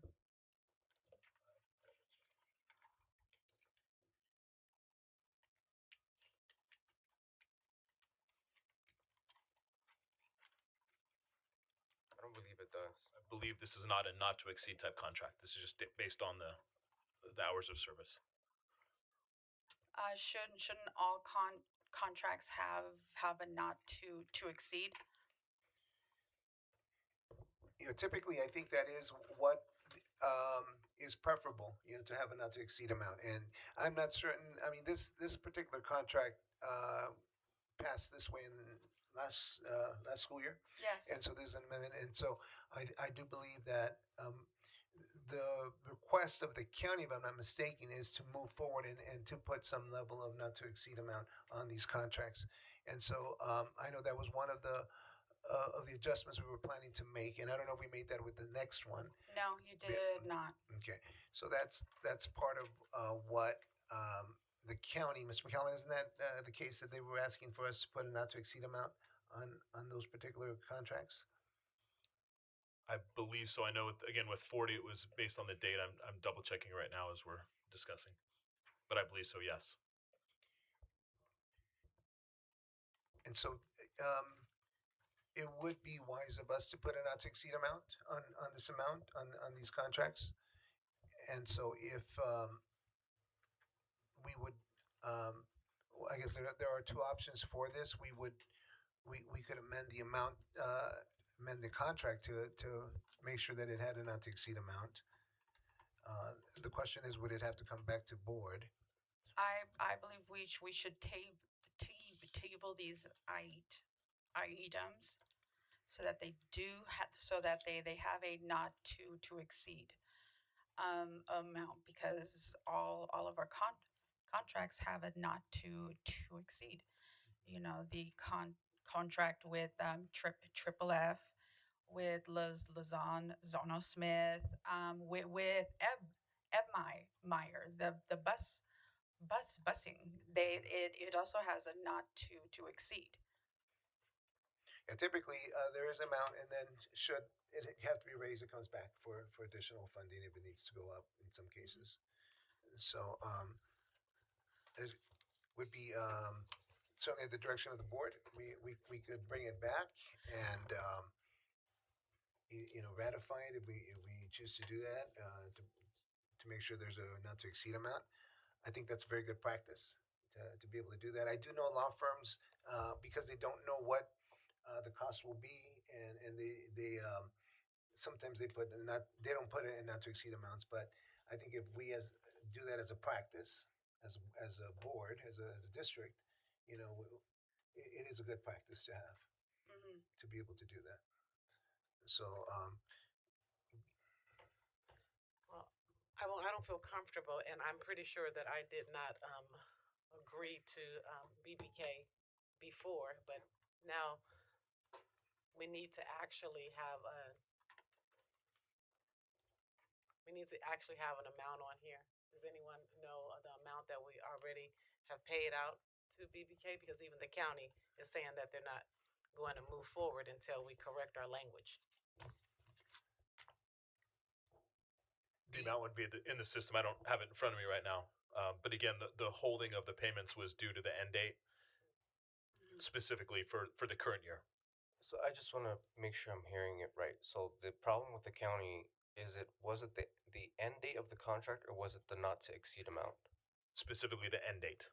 So they didn't express any concerns related to not to exceed amount. Correct. Okay. Now I do hear some of my colleagues' points. I think in general practice we should have a not to exceed amount. If we don't approve this right now, and if we table this, will this affect our legal services moving forward? Well, if we were to bring this back and with ratification of the contract, then we could still continue with services. I mean, to some degree, we're doing that with the other contract with the one on item 40. We don't have an ending date on that, so to that extent, it's a similar type of situation. So. We do need legal counsel, and I think if we bring it back at the next board meeting, we put an amount, and that brings some level of transparency and clarity to everyone. I think we would be able to do that. And I also have concern about transparency, because when I get access to a bill, it's redacted. So I don't know who is speaking to whom. The rule of the board is that the board president is supposed to be the main contact. The board says, hey, we want to go in this direction, and then the board president goes and speaks to the attorneys. And then we have been told that if we want to speak to the board attorneys, we need to get permission from you. So, and I cannot approve. I mean, I think I spent all my black ink on this for the redactions, and now I'm asked to pay the bill that I don't know what we're paying on. I don't think it's fair to ask for board members to vote on things that they cannot. That I don't know. I see a date. I see a date, and then I see how much that date costed. But all the other stuff, I have no idea. So if we have to be if we want to be transparent, we need to be transparent across the board.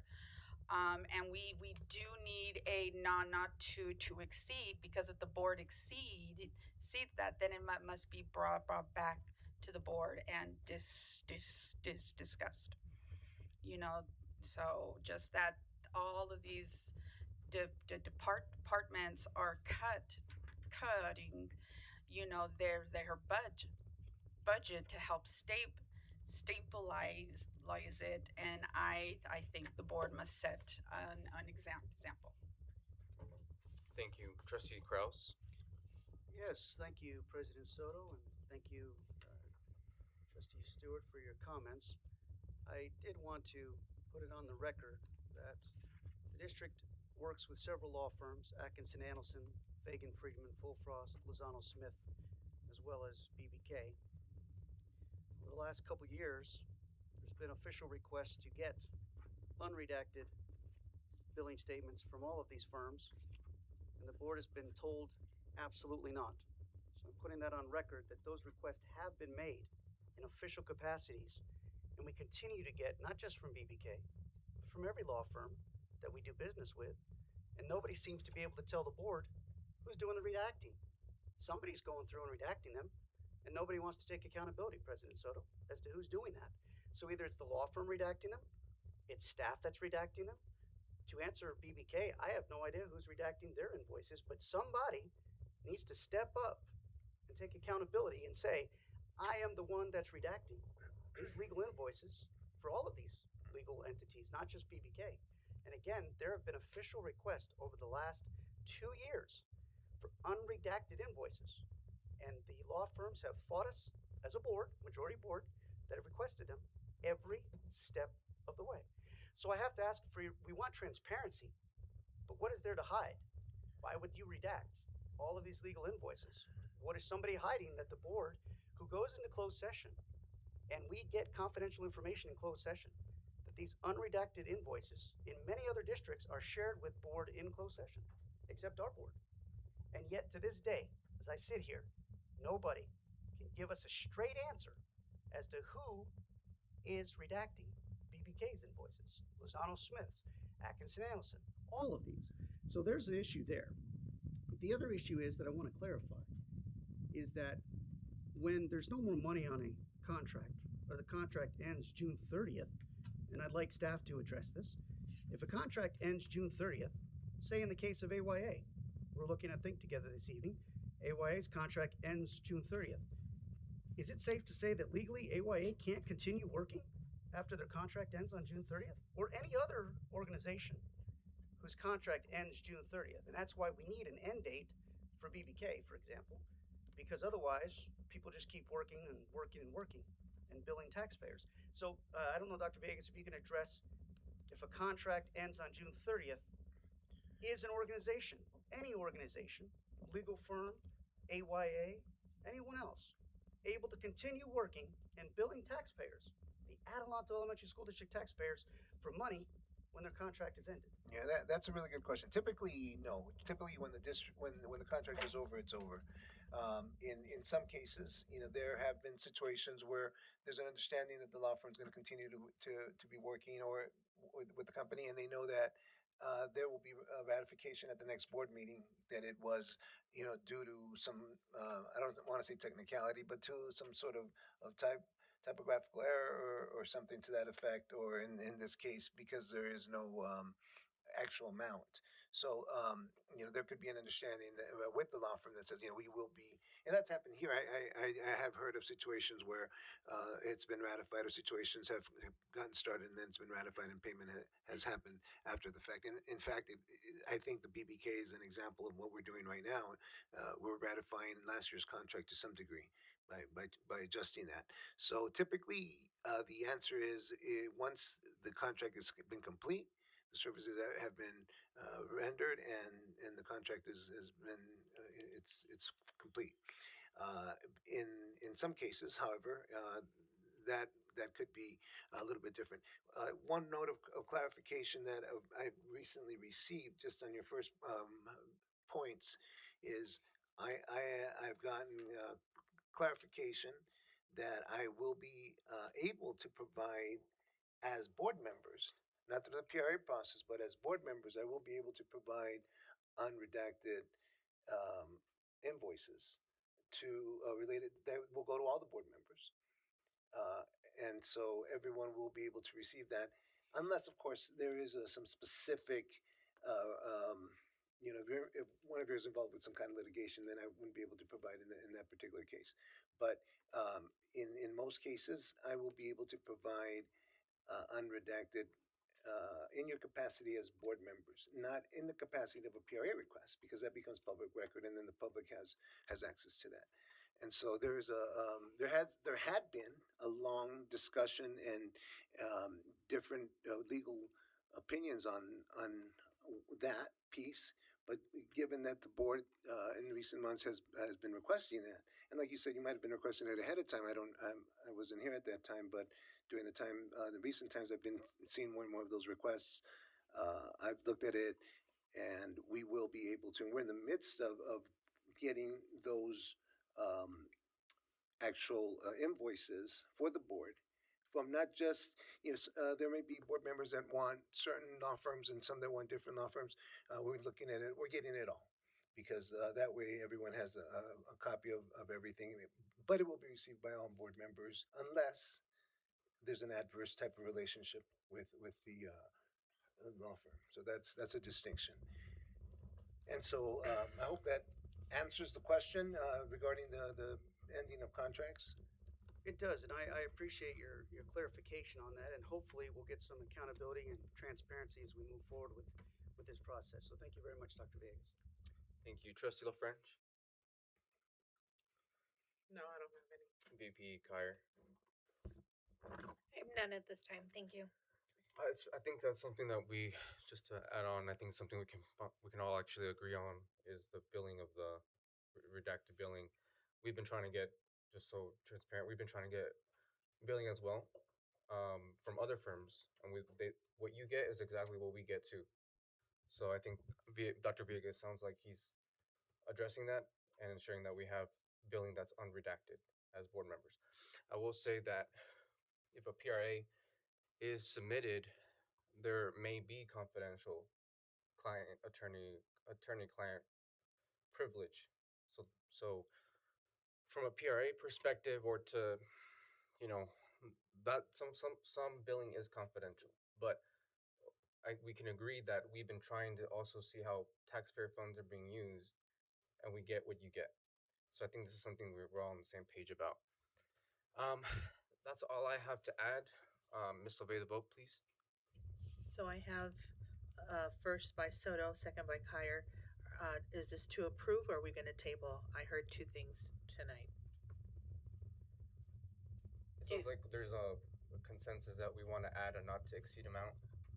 But at least there's not an objection to that. That means we'll table both items because if we approve the amendment, if we approve, Point of order. Yeah.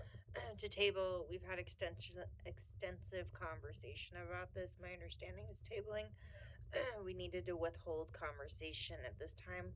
I would like to suggest maybe an amendment to the motion on the table currently that would include the not to exceed amount. And is it the date of conclusion of services? So that's the amendment. The amendment is the date for the services, but you want to amend it to also include a not to exceed amount. That's what I'm hearing you say. Yes. Are we okay? Oh, I will second that. I guess what we would need to talk about is which number that and I think that's why. Well, the one for next year is an easy one because we don't, we haven't gone there yet. We would be a brand new one. So what I've seen in some of the for the law firm would be like 250,000 is what I've seen with some other law firms. I will like with F3, that was the number that was put there. So that could be a number that's used.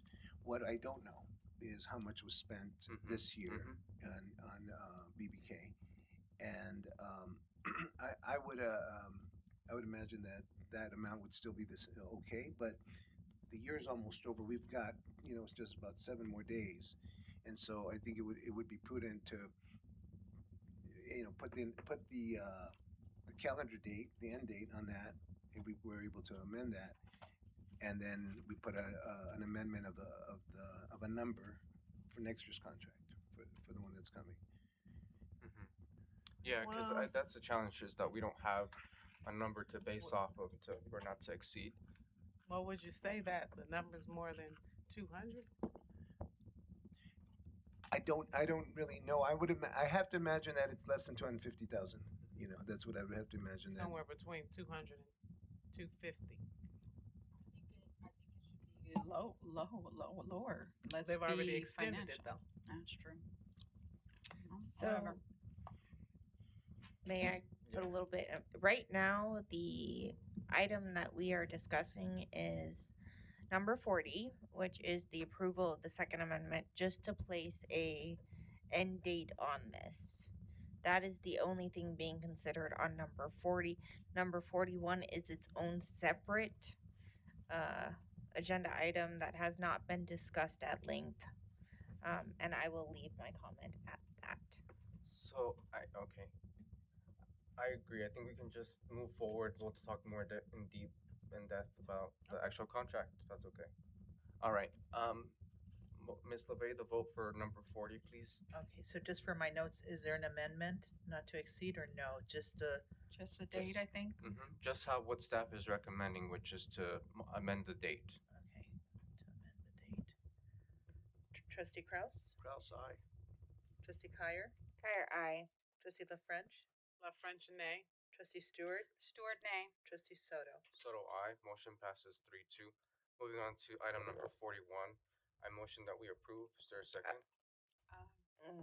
Are we gonna motion to table? So that the new I'll resend contract. I see what we're doing. I'll resend my motion. I motion that we table. Is there a second? Kyer, I second. Any discussion? We can't. Oh, I'm sorry. Ms. LeVay, the vote, please. Trustee Kraus? Thank you. Kraus, aye. Trustee Kyer? Kyer, aye. Trustee La French? La French, aye. Trustee Stewart? Stewart, aye. Trustee Soto? So do I. Motion passes 5-0. The item's been tabled. Moving on to number 57. I motion that we approve. Is there a second? Kraus, Give it to Kraus. Trustee Kraus. Since you pulled it, we'll start with you. Yes, thank you. I just pulled it to vote. No questions or comments. Thank you. Any other discussion, trustees? No. Seeing and hearing none. Ms. LeVay? Trustee Kraus? Kraus, nay. Trustee Kyer? Kyer, aye. Trustee La French? La French, nay. Trustee Stewart? Stewart, aye. Sorry. La French now? Trustee Soto? I was just Soto, aye. stunned. Motion were passes stunned? 3-2. All right, moving on to item number 68, administrative new hires. I motion that we approve. Is there a second? Kyer, I second. All right, we'll open it up for discussion. VP Kyer, since you pulled it. Alrighty, this evening we have some new individuals joining our district. I would like to request from our president that we vote before we make comments at this time. All right, Ms. LeVay, the vote, please. Trustee Kraus? Kraus, aye. Trustee Kyer? Kyer, aye. Trustee La French? La French, aye. Trustee Stewart? Stewart, aye. Trustee Soto? So do I. Motion passes 5-0. VP Kyer. Alrighty, at this time, I would like to recognize some of our new principals entering into their new roles in our district. We have a few of them here with us in person. If I could have you please stand for just a moment as we give you a round of applause and welcome you to your new roles.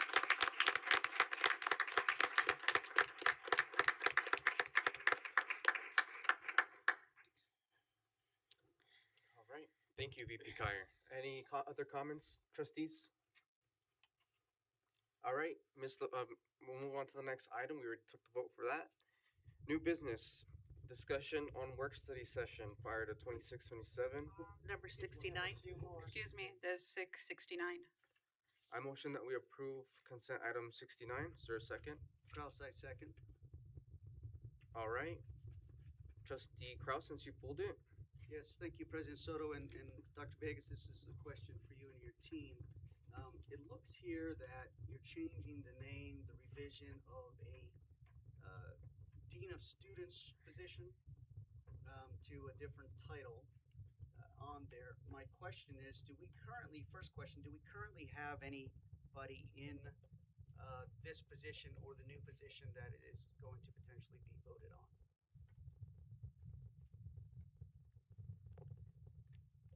Thank you, Trustee Kraus. We currently have someone in a temporary position at Mesa Linda in this position of Dean of Students. It was a request from the middle school principals that we change the title to the Dean of Student Success.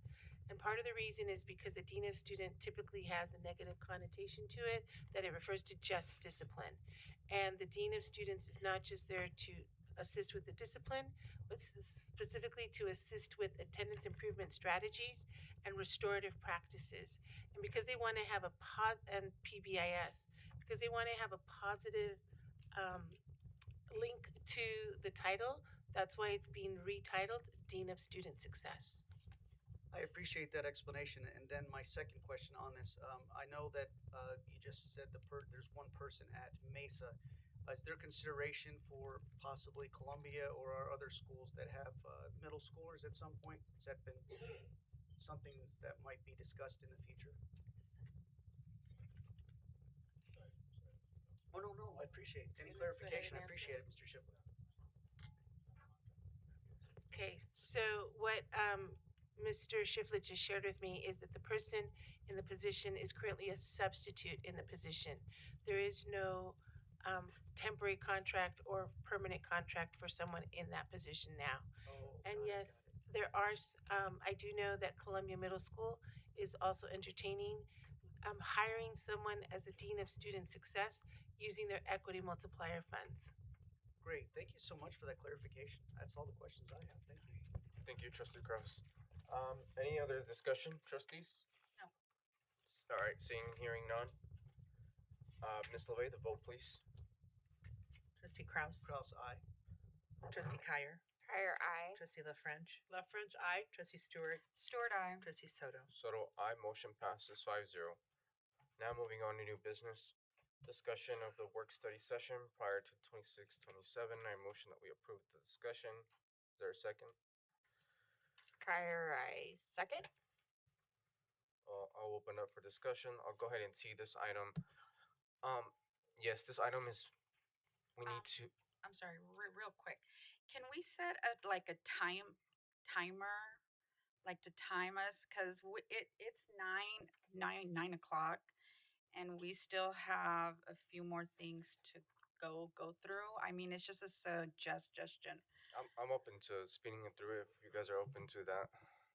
We'll just limit discussion, but it may not be as productive. So I mean, we don't have to. It's okay. I just, I'm looking at the time. Yeah, no, I hear you. I appreciate you suggesting that. Maybe at the next one we can look into that, because I think, yeah. All right. Well, I'll just tee up the item really quick. We need to determine a date. I know we've been having a hard time getting a date for a retreat, so this would be not a retreat. This would just be a work study session where we're being focused, talking about academic performance, and refocusing our attention back to why we're here, which is student achievement. That is the purpose of the work study session. I also had a conversation today with Mr. Shapiro from the Acosta Group, and he's requesting that we have a 1 hour and a half meeting set aside to talk about how we want to move forward with the search, the timeline, the community listening sessions, and the process of that. So this item is just for us to talk about and land on a date. That way we could come together and start talking about those two items. So I suggested July 25th and August 1st. I did send an email prior to today to see if hopefully we can look at our schedules to see if those dates work for us. If not, I think this is the opportunity for us to talk about dates.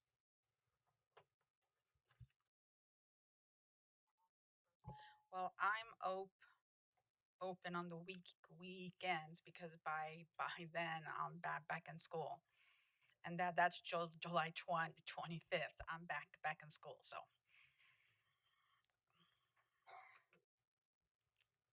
Okay. So July 25th doesn't work for you. August 1st was a better date. July 25th is a Saturday. So that actually works. So July 25th works for me too. I overlooked they're both Saturdays because I Mhm. believe the last time we met was on a weekend, so I just figured it might work again. Yeah. All right.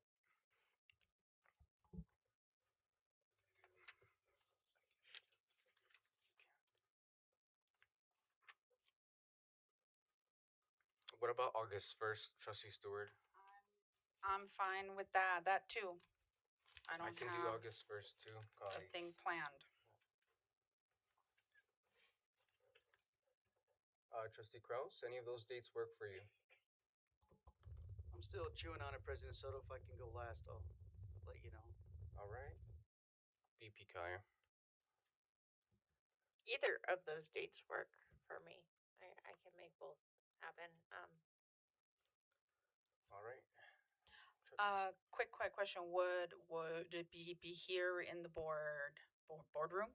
Yes, ma'am. Okay, just checking. All right. Trustee LaFrange, any of those Good dates? with either date. All right. Trustee Villegas.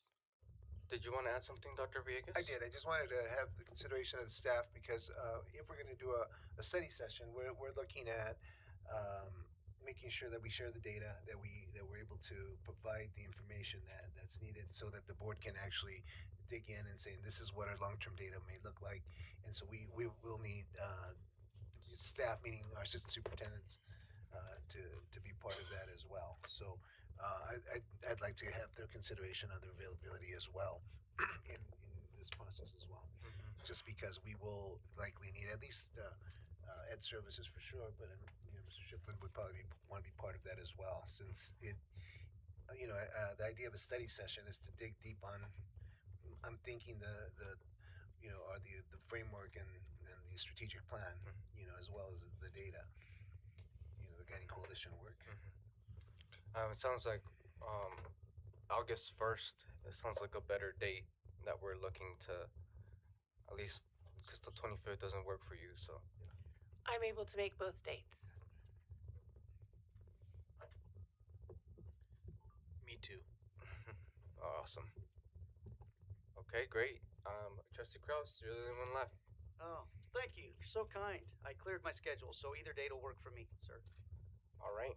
So I guess we'll probably choose. Sounds like there's a consensus for August 1st, Dr. Villegas. So we'll move on to number 2, approve of the regular meeting for the school year 26-27. I motion that we approve. Is there a second? Prior, I second. Do we want to have any discussion on this item? Yes, I do. Trustee Stewart. Yes, I do. I went through the schedule. September, January, and March have just one meeting, and I know that there's times like in November there's one meeting because there's Thanksgiving break, and then December there's one because of the winter break, but September I don't know why there's one there. I just feel that if we don't stick with the schedule of 2 a month, I just feel that then the remaining months, though those meetings will be just so packed on stuff, and that will have a ton of ratifications. So that's my concern. Yes, I like to just meet once a month, but we got to get the district's work done. Thank you, Trustee Stewart. Trustee Kraus. No comments. Thank you. Trustee LaFrench. But I just want to say, I think that as we move forward, that we should move forward with more efficiency. That's all I'm gonna say. Vice President Kyer. Yes, for the public's knowledge and the board's knowledge, I'm going to ask Dr. Villegas. I do see some changes in the proposed governance board meeting dates, resulting in a meeting in September, and a couple other months where we're only seeing one. Can you maybe explain to everyone the purpose behind this? Yeah, sure thing. So there's a couple things. One, I just want to preface one thing. If we look at this year's board agenda, we had one meeting in July, we had one meeting in November, we had one meeting in December, we had one meeting in January, and we had one meeting in March. So that's 5 months. So we this particular one that we're seeing right now that's up for vote is really only one more month, which is September. And that's what Trustee Stewart was saying from the beginning. She landed on September, which is that's the one difference. So we're really looking at one fewer meeting than we had last year. Just to understand that it's really not a lot of different meetings. It's one meeting. Um, the reality is that there's a great appreciation from the staff when we have one meeting because they have time to work on other projects. When there's deadlines for every 2 weeks, you're backed up on the deadlines and you're always preparing for the very next board meeting. So giving them a little bit of space has been very helpful. And so this would just add one fewer meeting than we had this particular year. In fact, it does take us to 6 of the months, but this year we had 5 where we had one meeting. It just kind of worked out that way. Again, March was because of spring break. January is because it's we're late in the year. December there's the holiday, the winter holiday. November you have Thanksgiving, and then July last year there was only one meeting. So we took last year's calendar and then we just said, is there space for one other time? When I spoke with the staff, they thought September was the place where there could be a lull in the second meeting in September, and that's exactly how we wrote it up. All right. Any other discussion? All right, Ms. LeVay, the vote, please. Trustee Kraus? Kraus, aye. Trustee Kyer? Kyer, aye. Trustee La French? La French, aye. Trustee Stewart? Stewart, nay. Trustee Soto? So do I. Motion passes 4-1. Moving on to number 3, I motion that we approve resolution number 252627, creation of sub-fund 9870 within Fund 40. Is there a second? Kraus, I second. Any discussion on this item? Seeing and hearing none. Ms. LeVay, the vote, please. Trustee Kraus? Kraus, aye. Trustee Kyer? Kyer, aye. Trustee La French? Aye. Trustee Stewart? Stewart, aye. Trustee Soto? So do I. Motion passes 5-0. Moving on to number 4, adoption of the fiscal year 26-27 adopted budget report. I move. Is there a second? Kyer, I second. Any discussion on this item? Seeing and hearing none. Ms. LeVay, the vote, please. Trustee Kraus? Kraus, aye. Trustee Kyer? Kyer, aye. Trustee La French? La French, aye. Trustee Stewart? Stewart, aye. Trustee Soto? So do I. Motion passes 5-0. Moving on to the educational services. Approval of AESD LCAP for the 26-27 school year. I motion. Is there a second? Kyer, I second. Any discussion on this item? Seeing and hearing none. Ms. LeVay, the vote, please. Trustee Kraus? Kraus, aye. Trustee Kyer? Kyer, aye. Trustee La French? La French, aye. Trustee Stewart? Stewart, aye. Trustee Soto? So do I. Motion passes 5-0. Moving on to the approval of the AESD Federal Consolidated Application for the 26-27 school year. I move that we approve. Is there a second? Kyer, I second. Any discussion on this item? Seeing and hearing none. Ms. LeVay, the vote, please. Trustee Kraus? Kraus, aye. Trustee Kyer? Kyer, aye. Trustee La French? Aye. Trustee Stewart? Stewart, aye. Trustee Soto? Aye. Motion passes 5-0. Moving on to the approval of the AESD school student plans for student achievement 26-27 school year. I motion that we approve. Is there a second? Kyer, I second. Any discussion? Seeing and hearing none. Ms. LeVay, the vote. Trustee Kraus? Kraus, aye. Trustee Kyer? Kyer, aye. Trustee La French? Aye. Trustee Stewart? Stewart, aye. Trustee Soto? So do I. Motion passes 5-0. Approval of the agreement with Edu-centric leadership coaching for the 26-27 school year. A motion that we approve. Is there a second? Kyers. All right. Any discussion on this item? Seeing and hearing none. Ms. LeVey, vote Trustee- please. Trustee Kraus? Kraus, aye. Trustee Kyer? Kyer, aye. Trustee La French? La French, aye. Trustee Stewart? Stewart, aye. Trustee Soto? Soto, aye. Motion passes 5-0. Moving on to number 9, MOU of Think Together Before. Actually, I'm going to recuse myself for, again, conflict of interest. I'm going to pass it over to our Vice President to take over. All right. At this time, we will look at the next agenda item, educational services. Approval of MOU with Think Together for the comprehensive before school, after school, and non-instructional day programs. I motion to approve. Do I have a second? Kraus, I second. At this time, we will take comments from the board. Trustee Kraus? No comments, Vice President Kyer, thank you. Trustee Stewart? Yes, I do have comments. We did have Think together in the past, and I don't know if they've changed since then, but we've been with AYYA for a long time, and with all the changes going on in the district, I don't feel that we should change one more thing. I think that we should give AYYA a chance to fix what the district sees as deficiencies. We could have a 1-year contract, see how it goes, and then if it doesn't go well, then bring back Think together. That's my that's my feeling on this. Trustee La French? Okay, so I too feel as if that we did have Think Together already.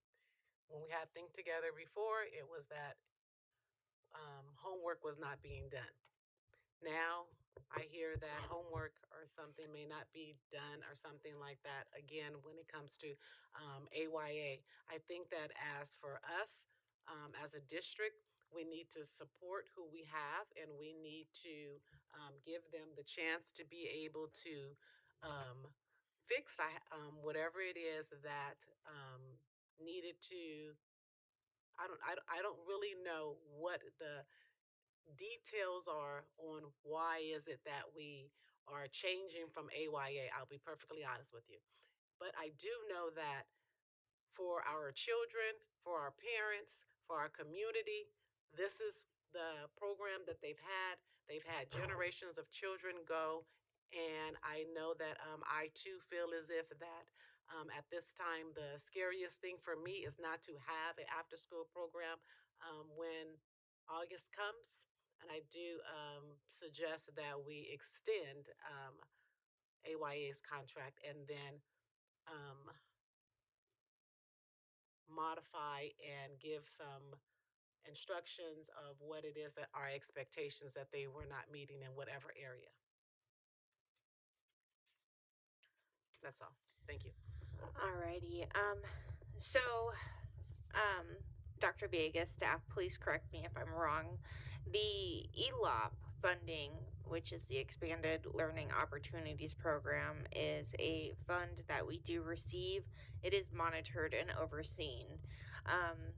My understanding of this is it also does come with processes and procedures that require us to do a bid for transparency reasons every 3 years to reflect to the public that we are being held accountable for the monies that we are spending out of these funds being provided for the Expanded Learning Opportunities Grant monies.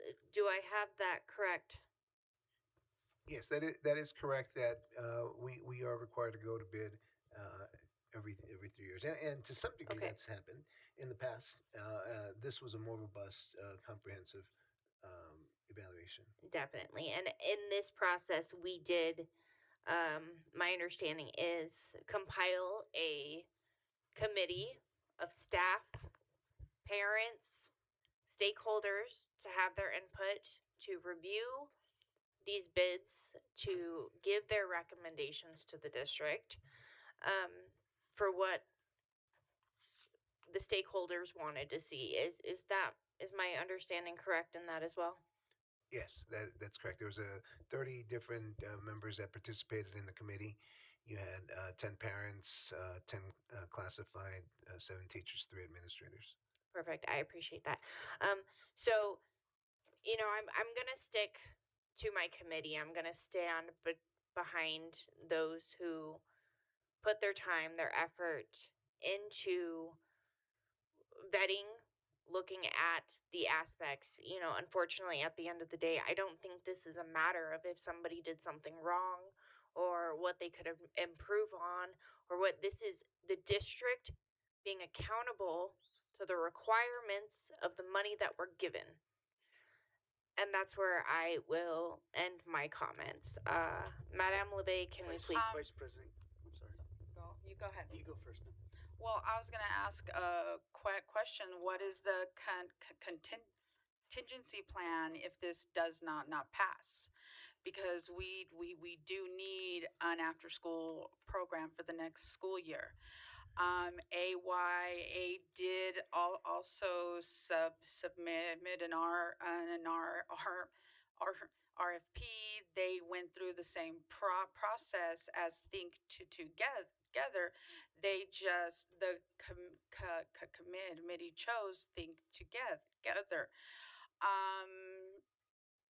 Now I'm not trying to dismiss what the committee did, but we have had tremendous support for AYYA, and I represent them as well. So I think that we should also there should be a plan in case that this doesn't pass. What's going to happen? Trustee Kraus, you had comment? Yes, thank you, Vice President Kyer, and thank you, my fellow trustees, for your comments on this matter this evening. The board just approved the new calendar for next year, and looking at that, our next board meeting after today is potentially July 28th, about a week or so before school starts. Yes. Before us, we do not have an agreement with AYA. We have an agreement for Think Together, but nonetheless, whether it's AYA or Think Together, one of the things that I've learned in my career is that you can't just whip out employees just like that, especially if you don't have a signed agreement with an organization that guarantees you funding. You can't hire people, no matter how good you are, if you don't have a guarantee. So even if this didn't pass this evening, we would go technically into the next school year without an after-school program, period, with anybody, because there's no way, you say we pass something on July 28th, there's no way Think Together or AYA could whip out all their people in a week of school starting, in my opinion. I mean, I don't want to speak for them, but just thinking about it, it would be almost impossible. And what normally happens if an organization doesn't get a contract, they let those people go and they go find other jobs. So even in the event that we didn't hire somebody tonight and we waited till July, a lot of the people that may be available may not be available. At least that's my thinking on this matter. So again, I'm just here to bring about some, as I sit here and listen to my fellow trustees, some concerns about having something in place, because it's not only the after school program, but it's the before school program as well. We have a lot of parents that leave to go work down the hill, and they need to drop off their students earlier at some of our school sites. And so the program itself has been very valuable at the end of the day, and I do echo the sentiments that a committee did select Think Together out of the RFPs, but that's all we have before us tonight. So even if this doesn't pass tonight, there's no action. Dr. Vegas, maybe you can clarify, but there's no action we can take on any other organization, correct? If this doesn't pass tonight. Yeah, we do not have a viable option right now at this very moment. I mean, what would have to happen? What will happen? In the event that something doesn't pass, is we will meet directly after this meeting, and we will be talking about some of the contingencies that we've been talking about in the event that this could not happen, and that would necessitate for us to have some other kind of board meeting early in July in order to share these contingencies with the board, because we will not start the school year without an after-school program, or a combination of thereof. I mean, I think we need to be able to make sure that we have a provider for our students. It's not their fault. The direction that was given overall was to have a robust RFP process for various things, and so this was an opportunity for to make that happen.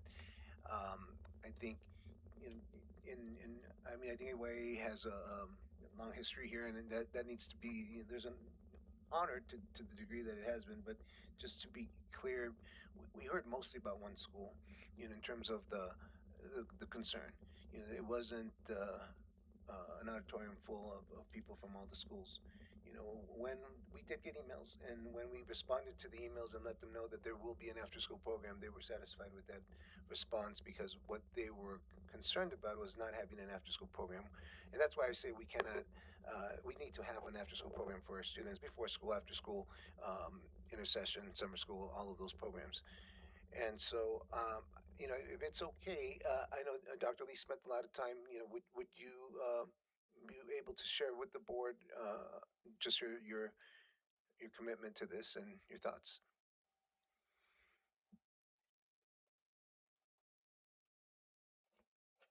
All right, thank you, Dr. Villegas, Interim Superintendent, and Board Trustees, as well as Cabinet, those on YouTube, as well as the audience, Adelanto teacher, staff, and everyone else in the audience. I did just write a little bit.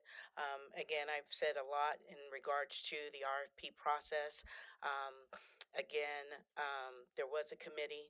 30 different members, parents, staff, teachers, all met. We walked through the expanded equality standards for expanded learning. Please note that the objective was not to get rid of AYA. The objective was to look at the RFPs that were submitted in a very objective and purposeful, intentional manner to make sure that we have the best robust program that we can have for our kids in the after school program.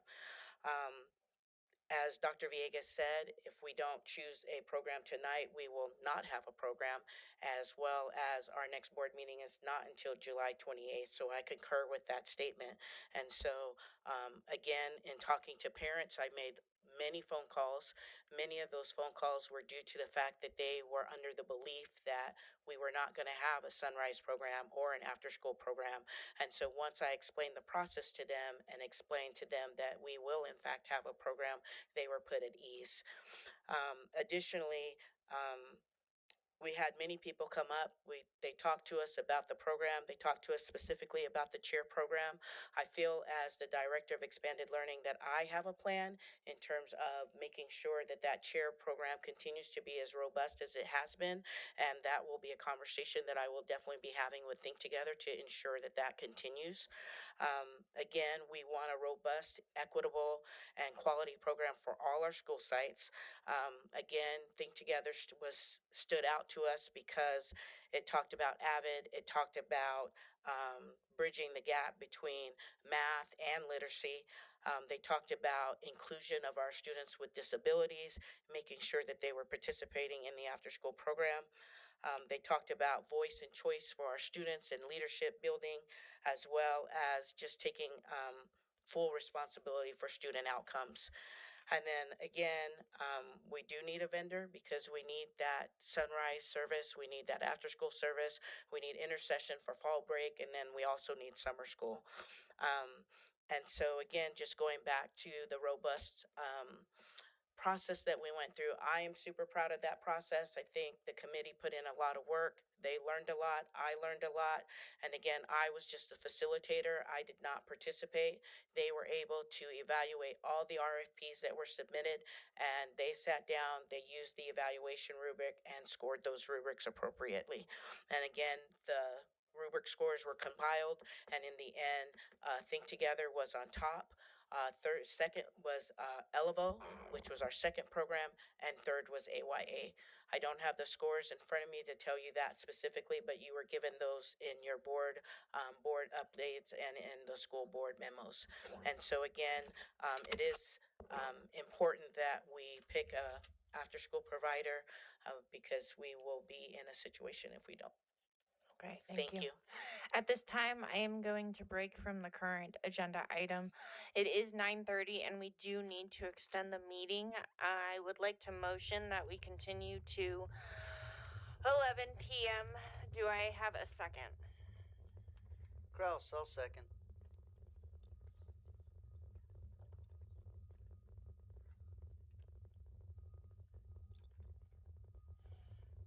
All right, Madame LeVay, could we get a vote?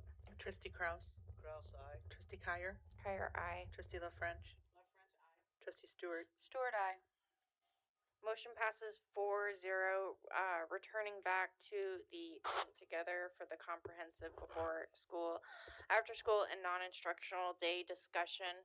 I do want to thank you, Dr. Lee, for coming up again and speaking with us about the process and everything that you and your team have been through. On that note, I would like to make an additional comment. You know, these processes are required for us to follow. If we, decide to not and just hand out contracts free willy-nilly, I think that is exactly the issue that Adelanto has faced historically, is not following the processes, not following the guidelines, and it really creates a non-transparent position. And I will end that comment. Do we have any further comments from the board? Yes, I do. AYA did go through the RFP just like Think Together. It just was not the top pick. So to say that we're just going to give them a contract willy, I don't think that's accurate. And as I go through the emails here, the emails weren't just we're afraid we won't have a program. The emails were in favor and asking us to please keep AYYA. And that's what they, that's what they wrote. So all right, and also the board can always have a special board meeting. So we don't have to wait till July 28th. Any further comments, board? Yes, Vice President Kyer, thank you. And Dr. Lee, thank you for being here this evening and giving us some more insight on the process. I too believe in processes, and I too believe in the at least 30 or more people that had decided this. So, but now my next question as I'm sitting here chewing on this is this, that you have stated publicly on record, which is great, who was first, who was second, and who was third. Now, if I'm that second company, I'm sitting here listening to this conversation, and I'm thinking, wait, publicly this district stated I'm second, and they're going to leapfrog over me to the third, no matter who it is. And Dr. Vegas may not know this, but there's liability there, because that company, that's number two, publicly been stated, Evolve, whatever they are, could come back at us and say, whoa, wait, hold on here. What are you doing? And that's a concern from the liability standpoint, because they, as you stated, and the data shows they're number two. And I have no dog in this fight with any of the three of them. I don't. I take staff's recommendation, but as I was sitting here and I heard you, mention who was number two, I'm just thinking if I were them, I could have a beef. I could file something to say, hey, wait, unfair. Process is unfair, with all of this. So that's just my concern as well, Vice President Kyer and Dr. Villegas. Again, I have no dog in this fight either way with any of the three companies. No incentive to recommend or not recommend any of them, but just thinking about, at least, from a liability standpoint as well, for the district, that potentially is a concern of mine. All right, at this time, do we have any further comments from the board? Seeing and hearing none. Madame LeVay, can we take the vote? Trustee Kraus. Kraus, aye. Trustee Kyer. Kyer, aye. Trustee La French.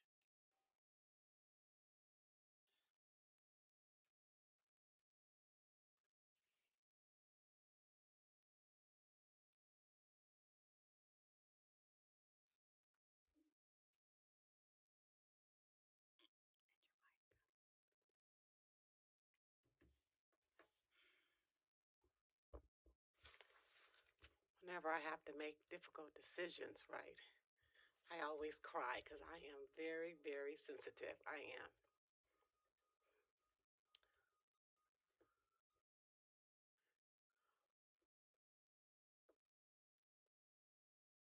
The decision that I have to make, right, is the decision for our students. I'm a working parent down the hill. We have to have an after school program in place. I vote yes. Trustee Stewart, It's okay. This one was a hard one. Nay. Vote passes 3-1.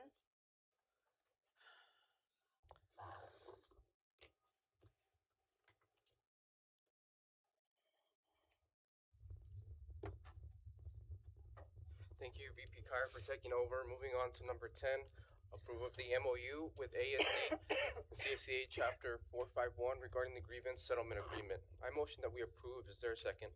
Kyer, a second. Any discussion on this item? Yes, President Soto, I did have a clarification for the record, sir. Trustee Kraus. On the MOU itself, if Dr. Vegas or Mr. Schiffler should clarify, on the date at the very top, it states May 22nd, 2025.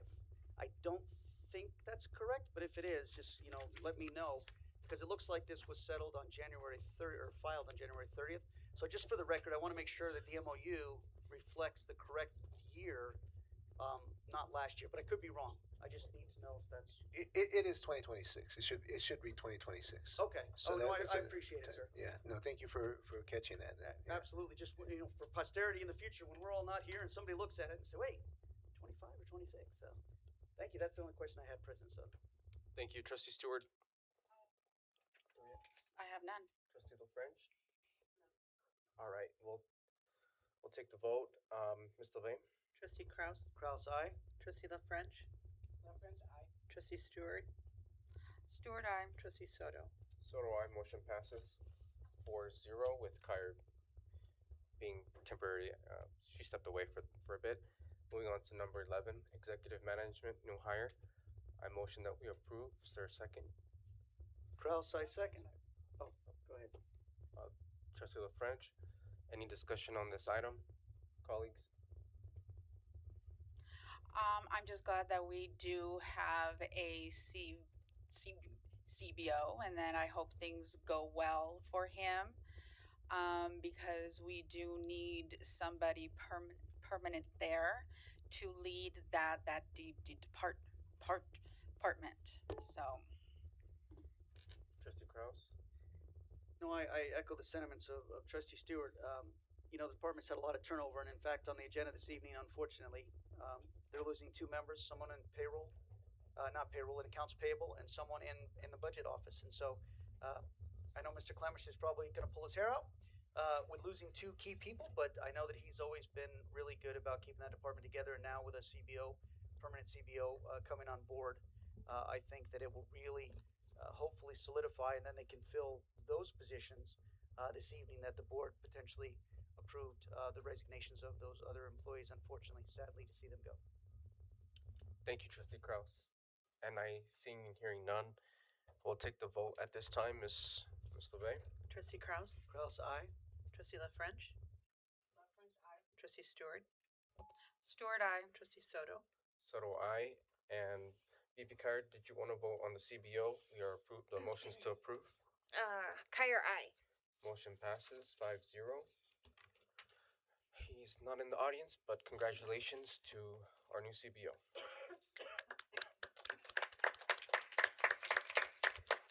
All right, moving on to President Soto, Oh, just as a reminder, I believe you have a call out for that. That has to be done right now. Yeah. I may have it, or I may have to do it, but I don't actually, was not given to me. On the agenda, I can.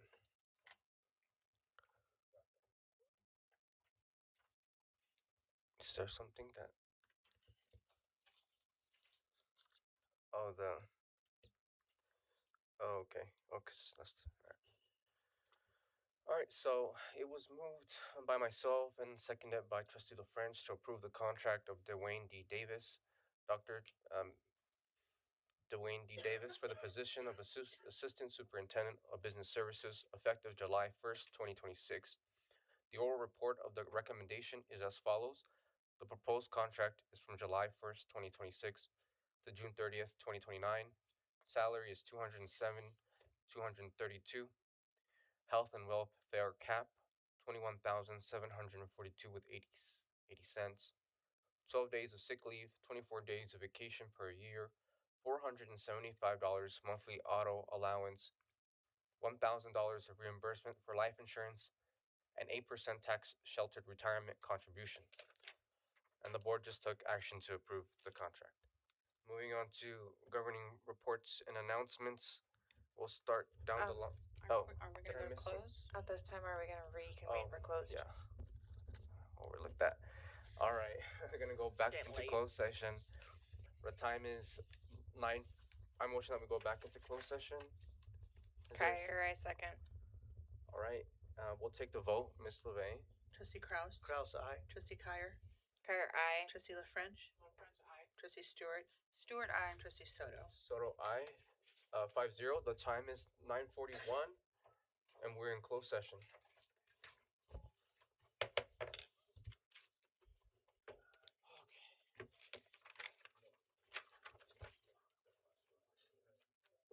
Bruh.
reconvening from closed session back into open. The time is 10:53.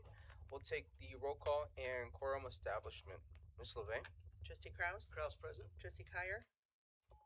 Kyer present. Trustee La French? La French present. Trustee Stewart? Stewart present. Trustee Soto? Soto present. We have a quorum. No reportable actions were taken during closed session.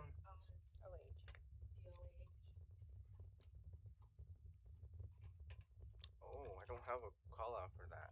Here, I can try and see if I can maybe improvise something here. All right, so we did take action. We approved case number 20260 30334 and OAH case, and the board approved settlement agreement with this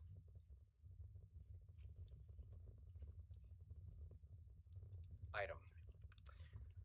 I don't have a specific call out, so I'll leave it at that unless we have a... President Soto, can Yeah. you tell me who did the first and who's motion second? Yes, it was motioned by myself and then seconded by VP Kyer. And the votes were 5-0. I do have a copy of that. Would you like that? Sure. Or do you want me just to read it? Sure, please, if you can help us read it, Sure. please. It says existing litigation, is that the one for OAH case number 20260303334? It was moved by trustee Soto, seconded by trustee Kyer to approve the settlement of OAH case number. The motion was unanimous. The report of the vote was as follows. And if you can give me those? Oh, all 5 yes. Trustee yes, Trustee LaFrench yes, Trustee Stewart yes, Trustee Kraus yes, myself yes. Okay, that's it. All right, cool. Thank you. You're welcome.